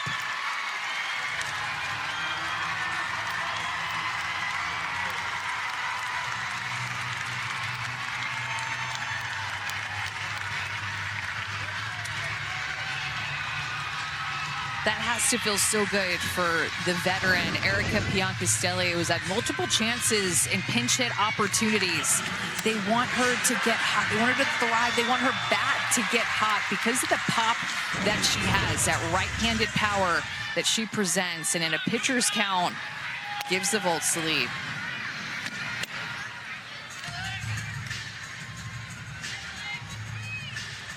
First extra base hit of the season for Piancastelli. Just her 3rd hit of the season. Volts 3 for 4 with runners in scoring position tonight. Romero, hard hit ball. Wisz could not get the tag down. Wide throw still will retire Romero. She's like that left side. First time she's been kept off the base paths. It's the first out of the game, or excuse me, first out of the inning for the Bandits. Much needed one.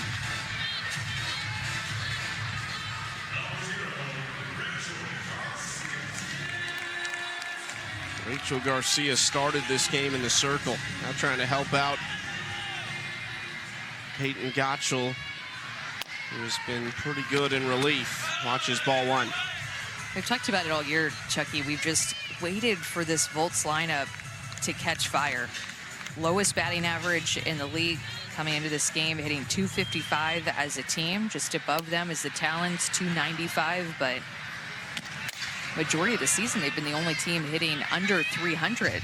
But they have the talent, the pieces that you look at those numbers and it's shocking. And you just all season long, you've been waiting for them offensively to put things together. Is it going to be this inning? Is it going to be this game? Are they going to catch fire now and keep the momentum? Because they have the lineup and the talent to do it.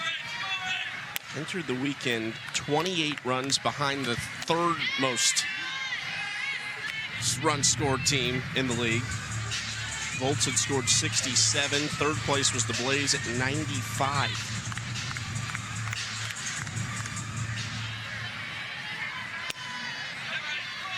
(2-1) to Garcia. Left side again. Wisz staying busy over at 3rd base. So being a drop ball pitcher like Lexi Kilfoyle really comes into play. She can work that drop ball inside of these right-handed hitters and just feed the left side of the infield to keep Sierra Briggs, who has a ton of speed, firmly planted at 3rd base. If she throws that drop ball outside, then they can hit the ball to the right side to 2nd base and score her speed. A couple of soft hit ground balls to right to 3rd base is exactly what the Bandits wanted. Bandits need just 1 win in this 4-game series to clinch their spot in the AUSL Championship in Tuscaloosa. They could do it even if they are swept by the Volts, but it would make those last 2 games really interesting. Magic number is 2 for the Bandits, which is why just 1 win against this team would do it.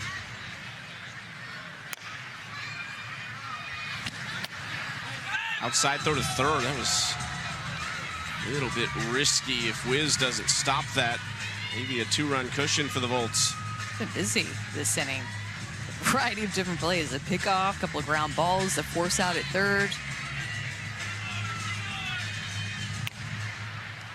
Bolts have only left one runner on base in this game. That's low. Ball 3 from Kilfoyle. That's a number that you like to see compared to the Bandits, who have left 6 on.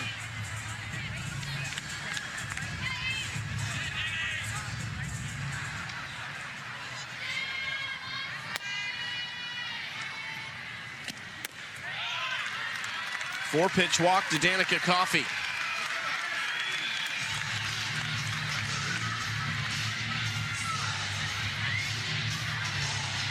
Ninth batter of the inning coming up for the Volts. And it's Jessie Warren.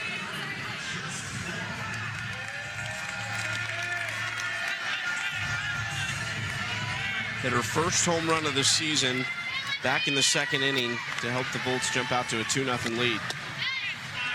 Takes strike one. She's been hot. That home run that she hit was to right center field.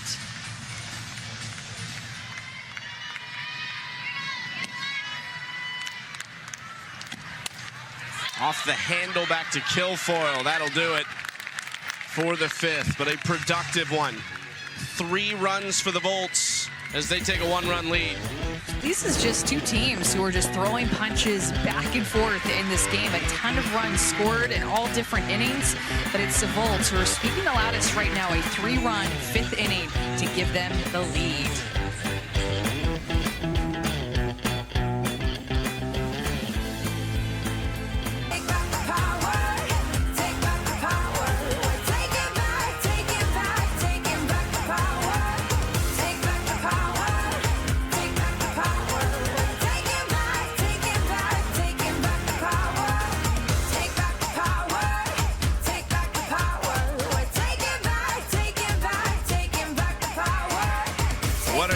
What a game we've had so far. First of 4 in Round Rock, Texas, in front of a crowd of nearly 5,000. That's expected all weekend. Here's how we got here. The Bandits, top of the order's been fantastic. 6 for 11, 3 RBIs. Rest of that lineup has struggled tonight, though. Rachel Garcia got the start for the Volts, but it's been Peyton Gottschall the last couple innings, and it will remain Gottschall as we go to the 6th inning. They are 6 outs away from keeping their AUSL championship hopes alive. We have a very special guest joining us this inning. One of the co-founders, along with Jonathan Soros of Athletes Unlimited. John Patrikoff joins us from the dugout. We're going to try and keep him safe down there. But, John, when you guys started this first season of softball in 2020 during COVID, to see where you are right now with the inaugural season of the AUSL, to see almost 5,000 people here tonight, how proud of you of this are you? It's incredible. I mean, this is an incredible sport with incredible fans and incredible players, and we're just so proud to be the organization that's been able to create the platform that brings it all together. So the launch of the AUSL only 6 weeks ago, it's just been remarkable. 14 sellouts. This week I was down in Atlanta for MLB All-Star with the commissioner and with Kim Ng. Everybody just so excited about where we are and where we're going, and look what's happening tonight here on the field. It's incredible. Yeah, Bella Dayton leads off the inning, 9-1-2 here for the Bandits. You mentioned her, John, but Kim Ng, what has she been like to work with and watch already quickly in 6 weeks grow this league? I mean, she's been an incredible catalyst. It goes back almost now about 18 months when we first called her and said, listen, we're going to launch the AUSL. We need you to lead this, and she came on board, and we're so thankful. I mean, she's been an absolute catalyst. People follow her, they believe in her, and she's been able to take this entire organization to the next level. So I'm so proud to be a part of it and to be able to work alongside her. She's an awesome leader. Leadoff double there for Bella Dayton to turn it over to Morgan Zerkle in the top of this order. You mentioned it, you've been a little bit of everywhere. We've gotten to see probably half of the venues this year, but what's it been like when you've walked in these stadiums to these fans? I mean, it just keeps getting better and better. I mean, the momentum is just growing. The crowds are getting bigger. I just came in from Salt Lake last night. As I said, I was down in Atlanta at the All-Star game with Commissioner Manfred and Commissioner Ng, and seeing the enthusiasm all around the country. I mean, people are talking about it everywhere. And then to come here to this absolutely incredible facility, what Reed and his entire team have done here in Round Rock. They've been absolutely incredible hosts, and I think we're going to break some records this weekend. That's what it sounds like. We're really excited to see these crowds. Zerkle, 1-1 count for her. I have to ask you, too, how good does it feel? Because the MLB announcement comes in, they're backing and support. And Kim's talked a lot about some of the stuff they're doing that you guys aren't asking them to do. They're doing it on their own. But one of the things that Rob Manfred said was that the infrastructure was there. And yes, Kim gets mentioned, but that goes back to you and Jonathan Soros building this from the ground up. I mean, how much does that support, boost this league and Athletes Unlimited in general? Listen, we are proud that back in 2020 we started the foundation, built the foundation with and alongside so many people who are still on this team here at Athletes Unlimited, but so many of the players that are on the field, right, that played with us in the first season. And listen, that's been the story of the sport of softball, and I think we're all grateful over the last 25-plus years of the players who've played in front of small crowds, right, in small venues, have not had the support. And the fact is they've kept the sport going, and they deserve as much credit as anyone. So I feel to be a small part of that story over the last 5 years that I'm honored. And now we're here, and really this is all about the future. We're going to appreciate and know where we came from, but this sport is all about where it's going, and breaking boundaries, creating new experiences. Look at what's happening here tonight, and that's what this is all about, the future. We're all looking forward to next weekend. We're going to head to Tuscaloosa for a championship. It's going to be spectacular on ESPN, and I know people from around the country are all coming in to see what happens and to see who takes home the first championship. It'll be a seminal moment in the growth of the sport. We can't wait. Zerkle on first. Now to Skylar Wallace with first and second. Nobody out. And John, finally, why did you guys believe in softball?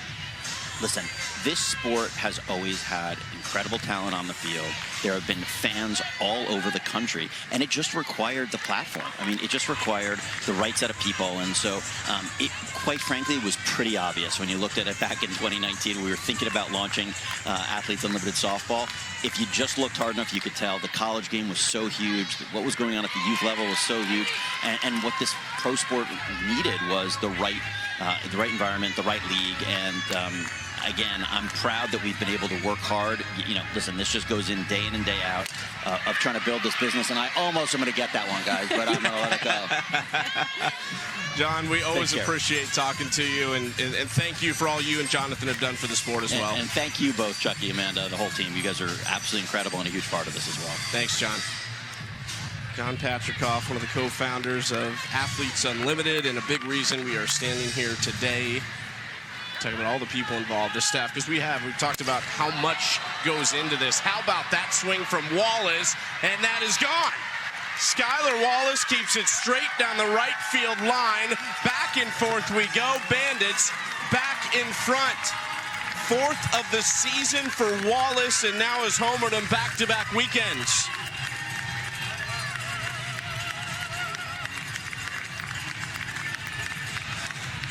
Just thinking about the at-bats that Skylar Wallace has had in this game. She laid down a drag bunt and was able to beat it out to first base with her speed. And she hit it off the end of her bat. It was like a swinging bunt, and still beat it out with her speed. And now she's going to have to worry about her speed. What she has to worry about is maybe passing her teammate, Morgan Zerkle, just watching that home run go out. That was close over at first base. But a no-doubter off the bat is Skylar Wallace. She showed off her speed. Now she's showing off her power and continues to do it.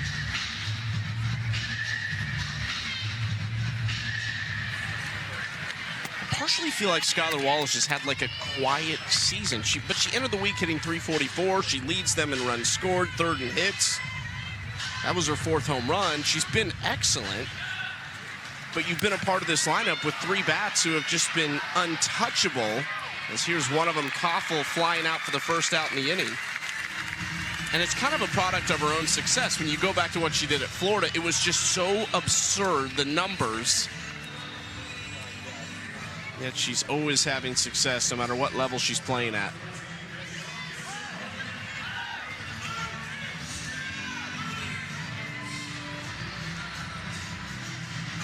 Might have a pitching change here. Kelly Kretschmann out of the dugout. Possibly remove Peyton Gottschall from this game. Sam Shao, a Texas native, is jogging out of the dugout. Let's check in with Savannah. Skylar, you've done a little bit of everything today, a bunt, putting some balls in play, but that home run swing, what felt good about that one?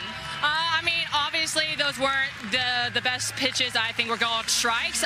He was kind of having a few makeup calls there, expanding the zone a little bit, but I was just really trying to stay on time, get a pitch I could drive, and hit a line drive. So that was staying with my approach and just trying to get after one. When you're battling like that and you're trying to overcome not only just the pitcher, but finding something that works for you, where do you go to? What do you lean back on? I mean, obviously my preparation. I'm a big believer that I've done all the work beforehand, and just be really tough. You got to be gritty. You got to have a good mentality, and just when she makes a mistake, take that opportunity on that one. And so she left it a little bit over, and I got a hold of it enough to stay fair and over the fence. Just stayed in. Yeah. Thanks, Kyler. Chucky, back to you. Thank you, guys. 9 home runs in the last 5 games for the Bandits. Well, and remember, this is a must-win situation for the Volts. The Bandits want to win, of course, but they are not making it easy whatsoever offensively on the Volts as they just continue to have an answer for immediately after the Volts score. 8-6, Bandits over the Volts. Sam Shao is the new pitcher from East Bernard, Texas. Played her college ball first at Texas A&M for 3 years, but finished with 1 season at Oklahoma State as a 3rd-team All-American as a senior there. She's another one of those players who came over from Japan, was signed after the draft by the Volts. Has only thrown 6 innings this year. Just trying to mix things up here with this Bandits offense. Again, just as a reminder, what offensively, look at the numbers that the Bandits have put together this season, and they've led a lot of different offensive categories. They've been the best offense stat-wise since the beginning of the season.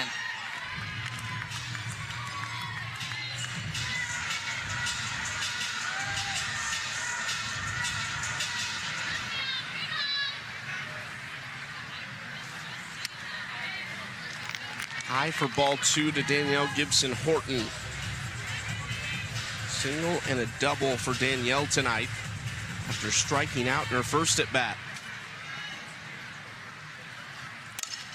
Slow roller right side, Romero to first. 2 outs.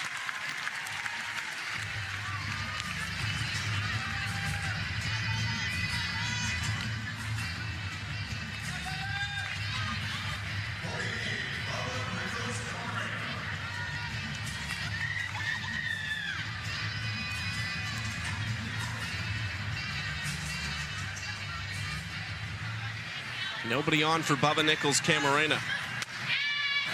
Take strike 1.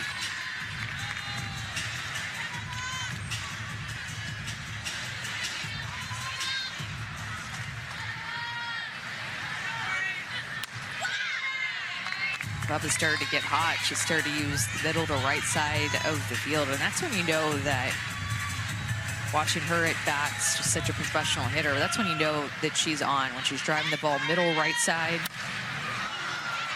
This time deep to left center, carrying toward the wall, caught there by Briggs for out number 3. She was just trying to make you sound foolish, I think. Because she can hit the ball wherever it's pitched, but when she's on, she's driving the ball to the right side. When Skylar Wallace is on, I guess she's technically doing the same thing, but in a different way as a lefty with pull power, line drive that just barely hugs the right field line fair. A 3-run bomb for Skylar Wallace, and the Bandits take the lead again.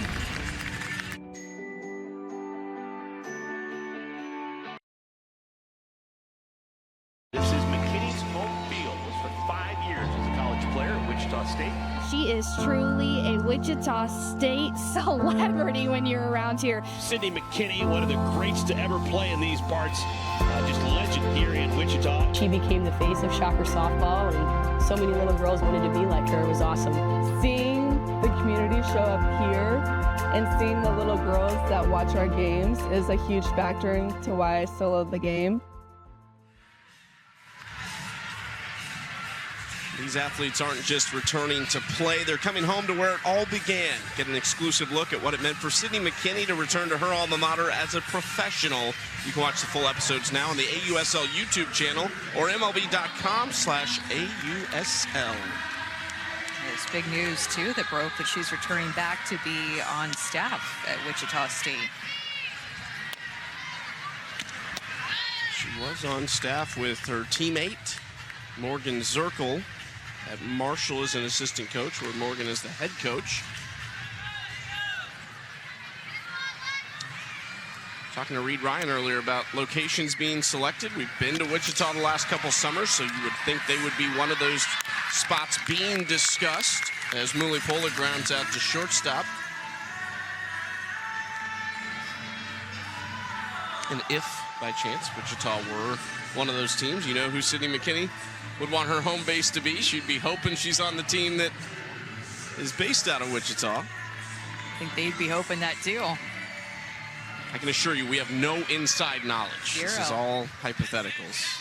We talk in hypotheticals a lot on our own. Like, where would we put the teams? Where would they be? So fun to think about. What if Amanda shared her food in the booth? Like, all things that, like that one we know won't ever happen. A lot of what ifs Yeah, that a lot we've of come big across what ifs. this season. You said you didn't want my protein pancakes, so I wasn't going to share them with you. There's a less appetizing option tonight. Just you're picky, I think. 0-1 from Kilfoyle to Sis Bates. Ooh, takes that, fooled by that pitch to make it an 0-2 count. Sis Bates playing shortstop. We've seen her more of a regular there in the latter part of the season. Early on, it was kind of a platoon. It was her and Tiare Jennings. Then Jennings really made her home over at first base. That is one of the big pieces tonight missing for the Volts. Tiare Jennings is in street clothes in the dugout. One of their most powerful bats, third best average on the team, leads them in home runs and RBIs. Big time offensive threat at all times. Clutch hitter. Missing a run producer like that in a series where you expect there to be a lot of runs. We're probably expecting each game to have double-digit runs scored, and just based on the trends with the Bandits being one of the best offensive teams. They've also struggled pitching over the last now 9 games. They've allowed 5 or more runs 7 times. They've been giving up a lot of runs, and good thing for them is that their offense can score a lot of runs to keep up with that, but it's definitely been a different feel, I feel like, for their pitching and defense, the amount of runs that they've given up in the second half compared to the first half, when for the Bandits, I mean, everything was just on a roll. Slow roller back to Kilfoyle. 2 outs. Now the Bandits are 9-2 when they score 6 or more runs, so obviously shows you they can score runs a lot because they've scored 6 or more now 12 times on the season, but shows you that they've needed to.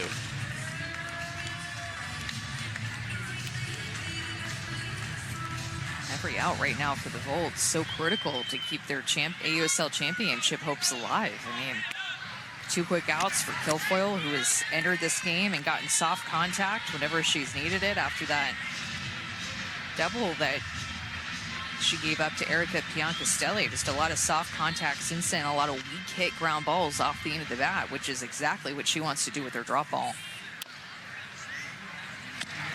Lorenz, left field, Amanda Lorenz for the 2nd time tonight and cuts that lead in half. 5th of the season for Lorenz. Looks like she's back to herself this weekend.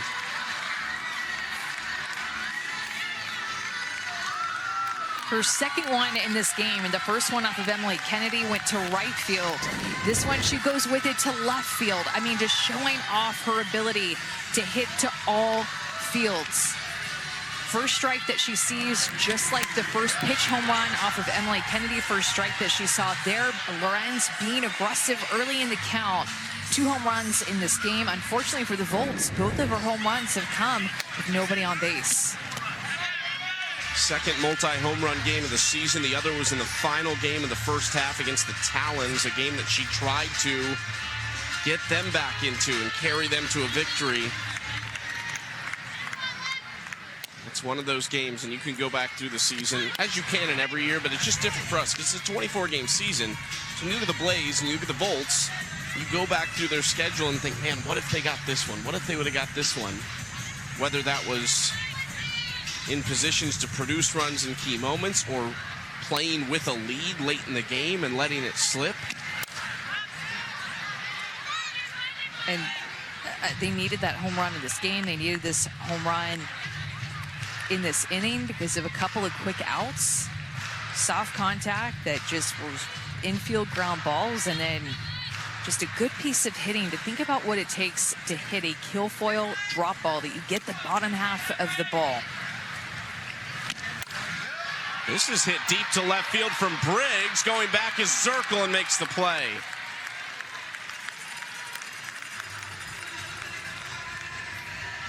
It's why she is one of the best hitters in the world. 2 home runs in this game. They have been throwing both of these teams punches back and forth. Both teams have 10 hits. It is a 1-run game. We still have an inning to be played, and Amanda Lorenz has got the Volts within a run.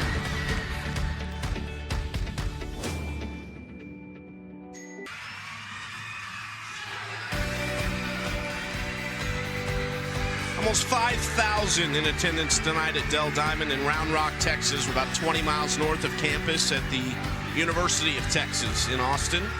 Bandits over the Volts, 8-7, all you could ask for tonight.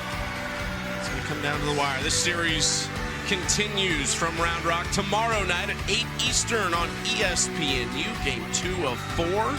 The question is, what will we be playing for? Will it be the Bandits trying to chase down the Talons for potentially the top spot in the standings, or will it be the Volts still trying to keep their hopes alive for a spot in the AUSL Championship? Well, I think it's interesting the spot that the Volts find themselves in, still alive at this point with a chance for the championship. But also, I feel like if they lose this game, they're trying not to finish in last place in the league, and a lot will have to do with how the Blaze play against the Talons tonight, tomorrow, and Saturday. But Volts, I mean, kind of right in the thick of things a couple of different ways. Warren quickly to first.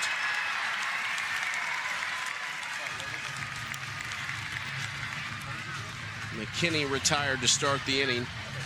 You said it, the Blaze have been better since the final game of the first half when they beat the Bandits and got another win over the Bandits right out of the gates in Rosemont. Top 2 will meet in Tuscaloosa at the Rhodes House. Cannot wait to see that place all dressed up in the AUSL colors.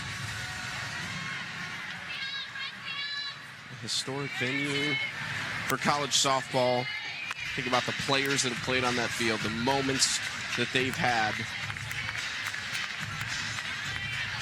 Montana Fouts will make her return there. It's a really cool field to go to because there's that bowl, just really intimate feeling where the seat backs are, that's right behind home plate and down the lines, and then there's that berm out in right field that moves towards center field. So just a really cool, intimate experience at the Rhodes House that it's a lot of fun as a fan to go to. I know that ticket sales have been unbelievable this season with, I think John Patricoff said 14 sellouts. Hopefully we'll get a couple more there. Director Jordan Alice is telling me there's billboards going up in town in Tuscaloosa as Wisz walks to first. I didn't know about that. So we've got the inside man in Tuscaloosa.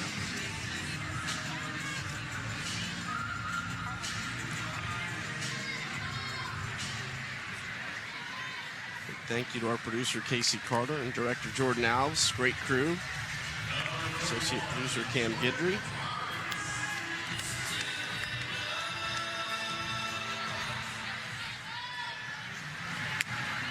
Second chance for Jordan Roberts, flew out to right field. First time she replaced Iakopo in the lineup.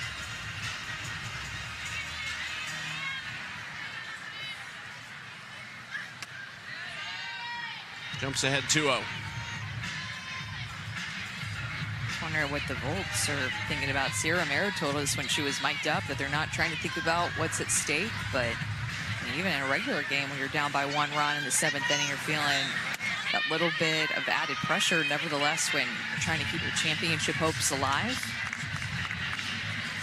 And we saw in Norman, Chucky, before the break when they were playing the Talons, what the Volts' offense was able to do in the 7th inning with 2 outs when they just exploded for 4 or 5 runs and had this fight about them that we really hadn't seen before that game. But that's the type of fight that they're going to need in the bottom of the 7th, down by a run, at least a run. We'll see what the Bandits are able to do here, if they're able to score any insurance runs.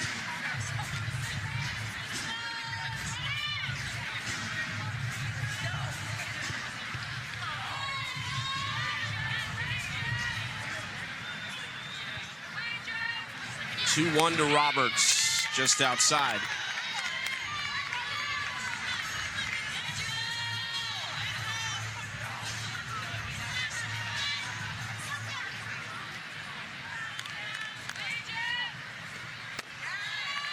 Roberts walks, back-to-back walks after a quick out number 1.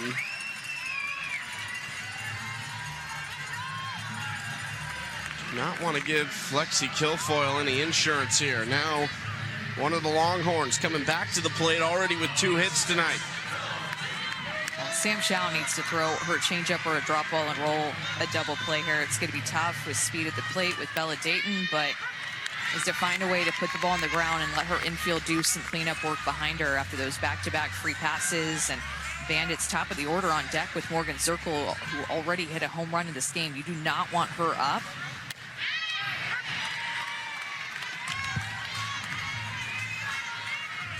Dayton falls behind 0-2. There's Zerkle on deck.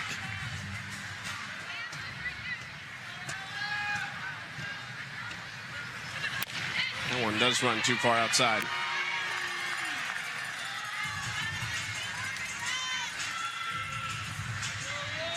Five for 8 with runners in scoring position are the Bandits tonight. In the air to left field, Lorenz is there, and the runners will stay put. 2 outs. You're really nervous with Morgan Zerkle coming up to the plate. This is such a big AB right here for Sam Shao to figure out a way to get her out.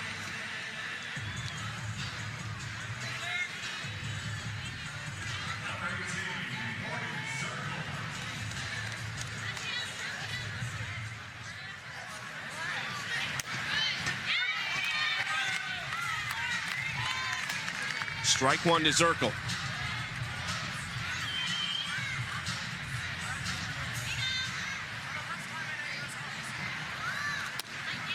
It's too far outside.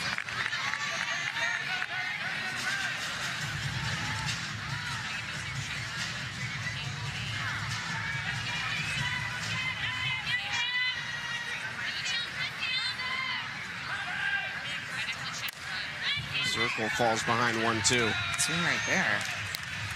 You should already know it's summertime when it's 8:30 and it's still daylight outside. Sun staying with us for a while. Like a nice sunset is approaching. Hard to see there. The beautiful clouds behind center field and right field. Could not tempt Zerkle. It's a good hold back.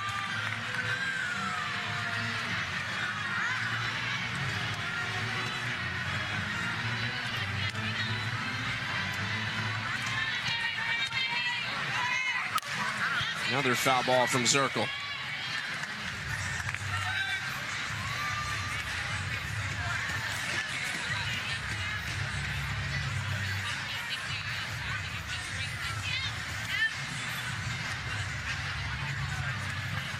Shao trying to keep things in check and give the Volts an opportunity.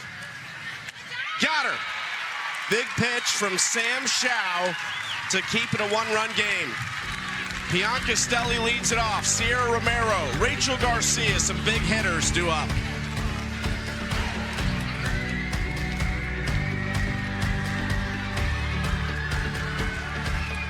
For a lot of people, they have a different mentality when it comes to hitting the long ball versus just hitting strategically for base hits. For me, everything is all the same. I'm never trying to hit a home run, and I'm never trying to just get a base hit. I'm trying to have a competitive at-bat. And at the end of the day, I have to simplify hitting. All I'm trying to do is catch the bat to the ball. So this is my glove, and I'm just trying to make contact with the ball. Sierra Romero keeping it simple. Right now, a lot on the line for the Volts. She is due up second behind Erica Piancastel. Rachel Garcia due up third. There is plenty of power in these bats right here.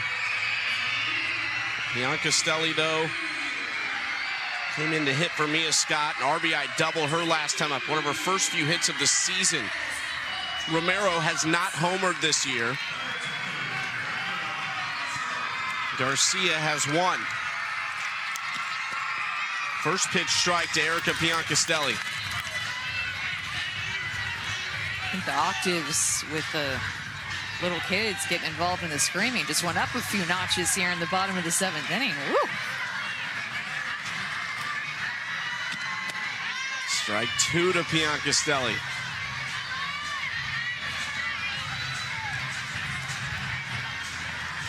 Piancastel did not go to a big-time program. She came up from the mid-major ranks, 4-time Southland Conference Player of the Year at McKinney. Number of records there. Into right field. Foul territory does get down.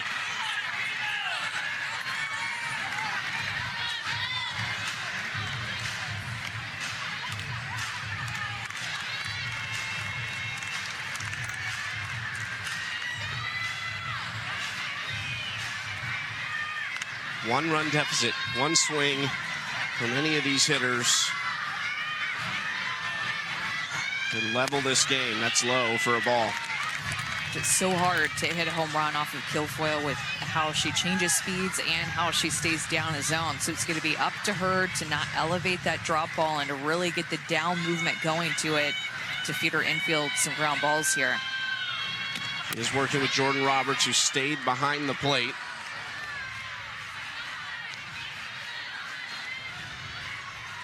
There's Romero. Coffel doesn't throw a rise ball all too often, but I feel like now would be a good time to show up in the zone with how Piancastel is keying in on the bottom half of the ball against her right now.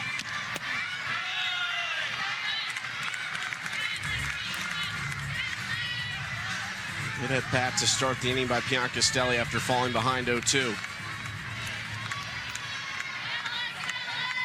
Eric has 18 career home runs as a professional with Athletes Unlimited. This is off the handle. Wallace at short, one out. It's a great pitch to tie her up and to jam her, not let her hands get extended.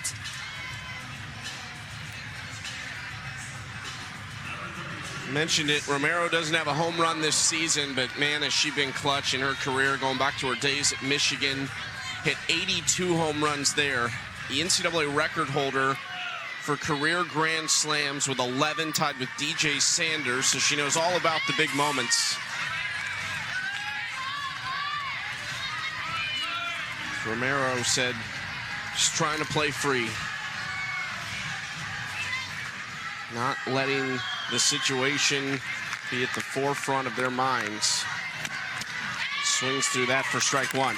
And you can tell that she's a player that just tries to keep it simple and all aspects of the game, out on defense, her mindset, her approach in the box. She gave us some insight there, and the way that right before we came back from break, and then also with her mic'd up conversation.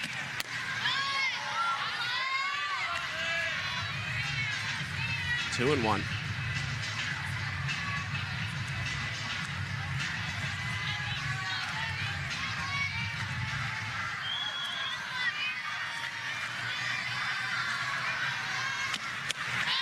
It's outside, 3-1 count.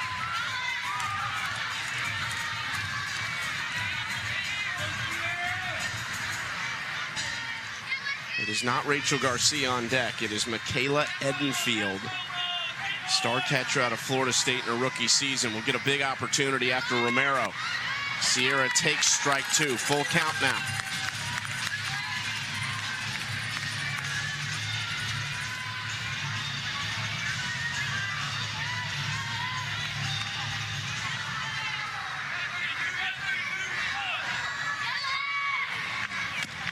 Romero left side is foul. Putting together a really good at bat, not chasing with Lexi Kilfoyle.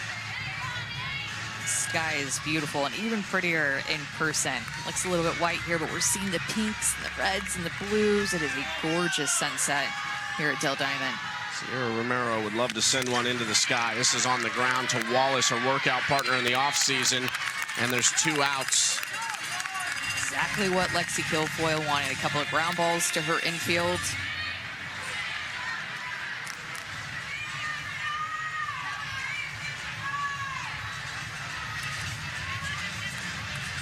Bandits 1 out away from booking their spot with the Talons in the AUSL Championship in Tuscaloosa next weekend. Well, scouting report from Skady Newman-Denise. Yeah, they haven't seen Enfield today, so this will be her first at bat. Just wanting to make sure Jordan Roberts is on the same page, Lexi Kilfoyle on the same page. Enfield, a rookie with home run power, so knowing that it just takes one swing.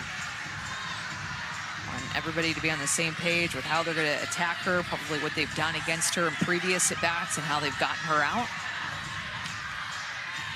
Enfield hit double-digit home runs every season at Florida State. Finished with 53 in her career.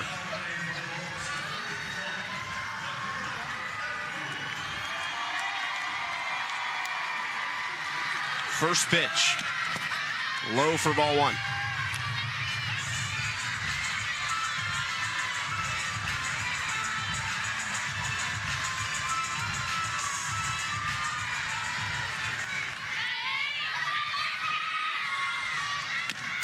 Enfield keeps it going up the middle. Tying run is on base for the Volts. Big celebration there, too, to keep the Volts alive. This is not easy to do. At any time you're a pinch hitter, you've not had an AB in this game, you're going up against one of the best pitchers in the league. This is a big deal by a rookie. Gets a drop ball, it's a little bit elevated, has the mindset, you can tell, to get the bottom half of the ball. It turns into a line drive and a hard hit on time off the bat of the rookie. From one rookie to the next, Danica Coffey out of LSU. Takes strike one.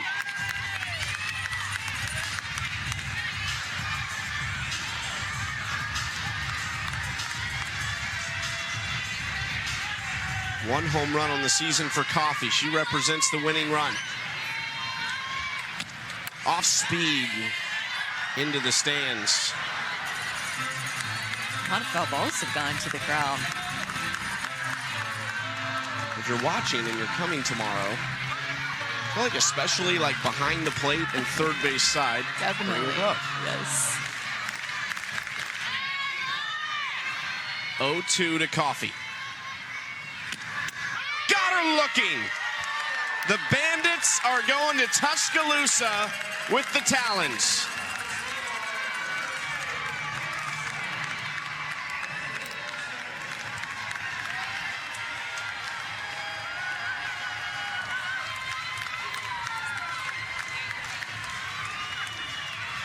A back-and-forth game finishes with the 12th win of the season for the Bandits.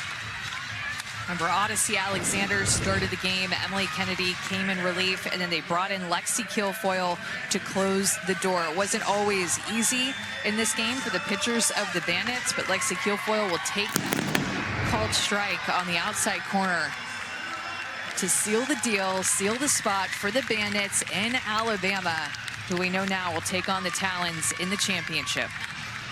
First ever AUSL championship starts next Saturday at the Rhodes House in Tuscaloosa. Bandits Talons, who have a 4-4 record against each other this season. Neither team has ever won back-to-back against the other in the 8 games they've played. There's the standings. Talons at 15-4. Now they will try to hold off the Bandits for that top spot and a chance to be the home team for 2 of those 3 games. Volts and Blaze trying to avoid being the team in last place in those standings. Valiant effort tonight from the Volts, but comes up short. How about that Skylar Wallace 3-run home run that ended up winning it for the Bandits? It was a big-time swing by Wallace. What a crowd in Round Rock, Texas, here at Dell Diamond. Still 3 more games this weekend from this fantastic site for AUSL softball. For Amanda Scarborough, Savannah Collins, and our entire crew, I'm Chucky Kemp. We will see you tomorrow on ESPNU.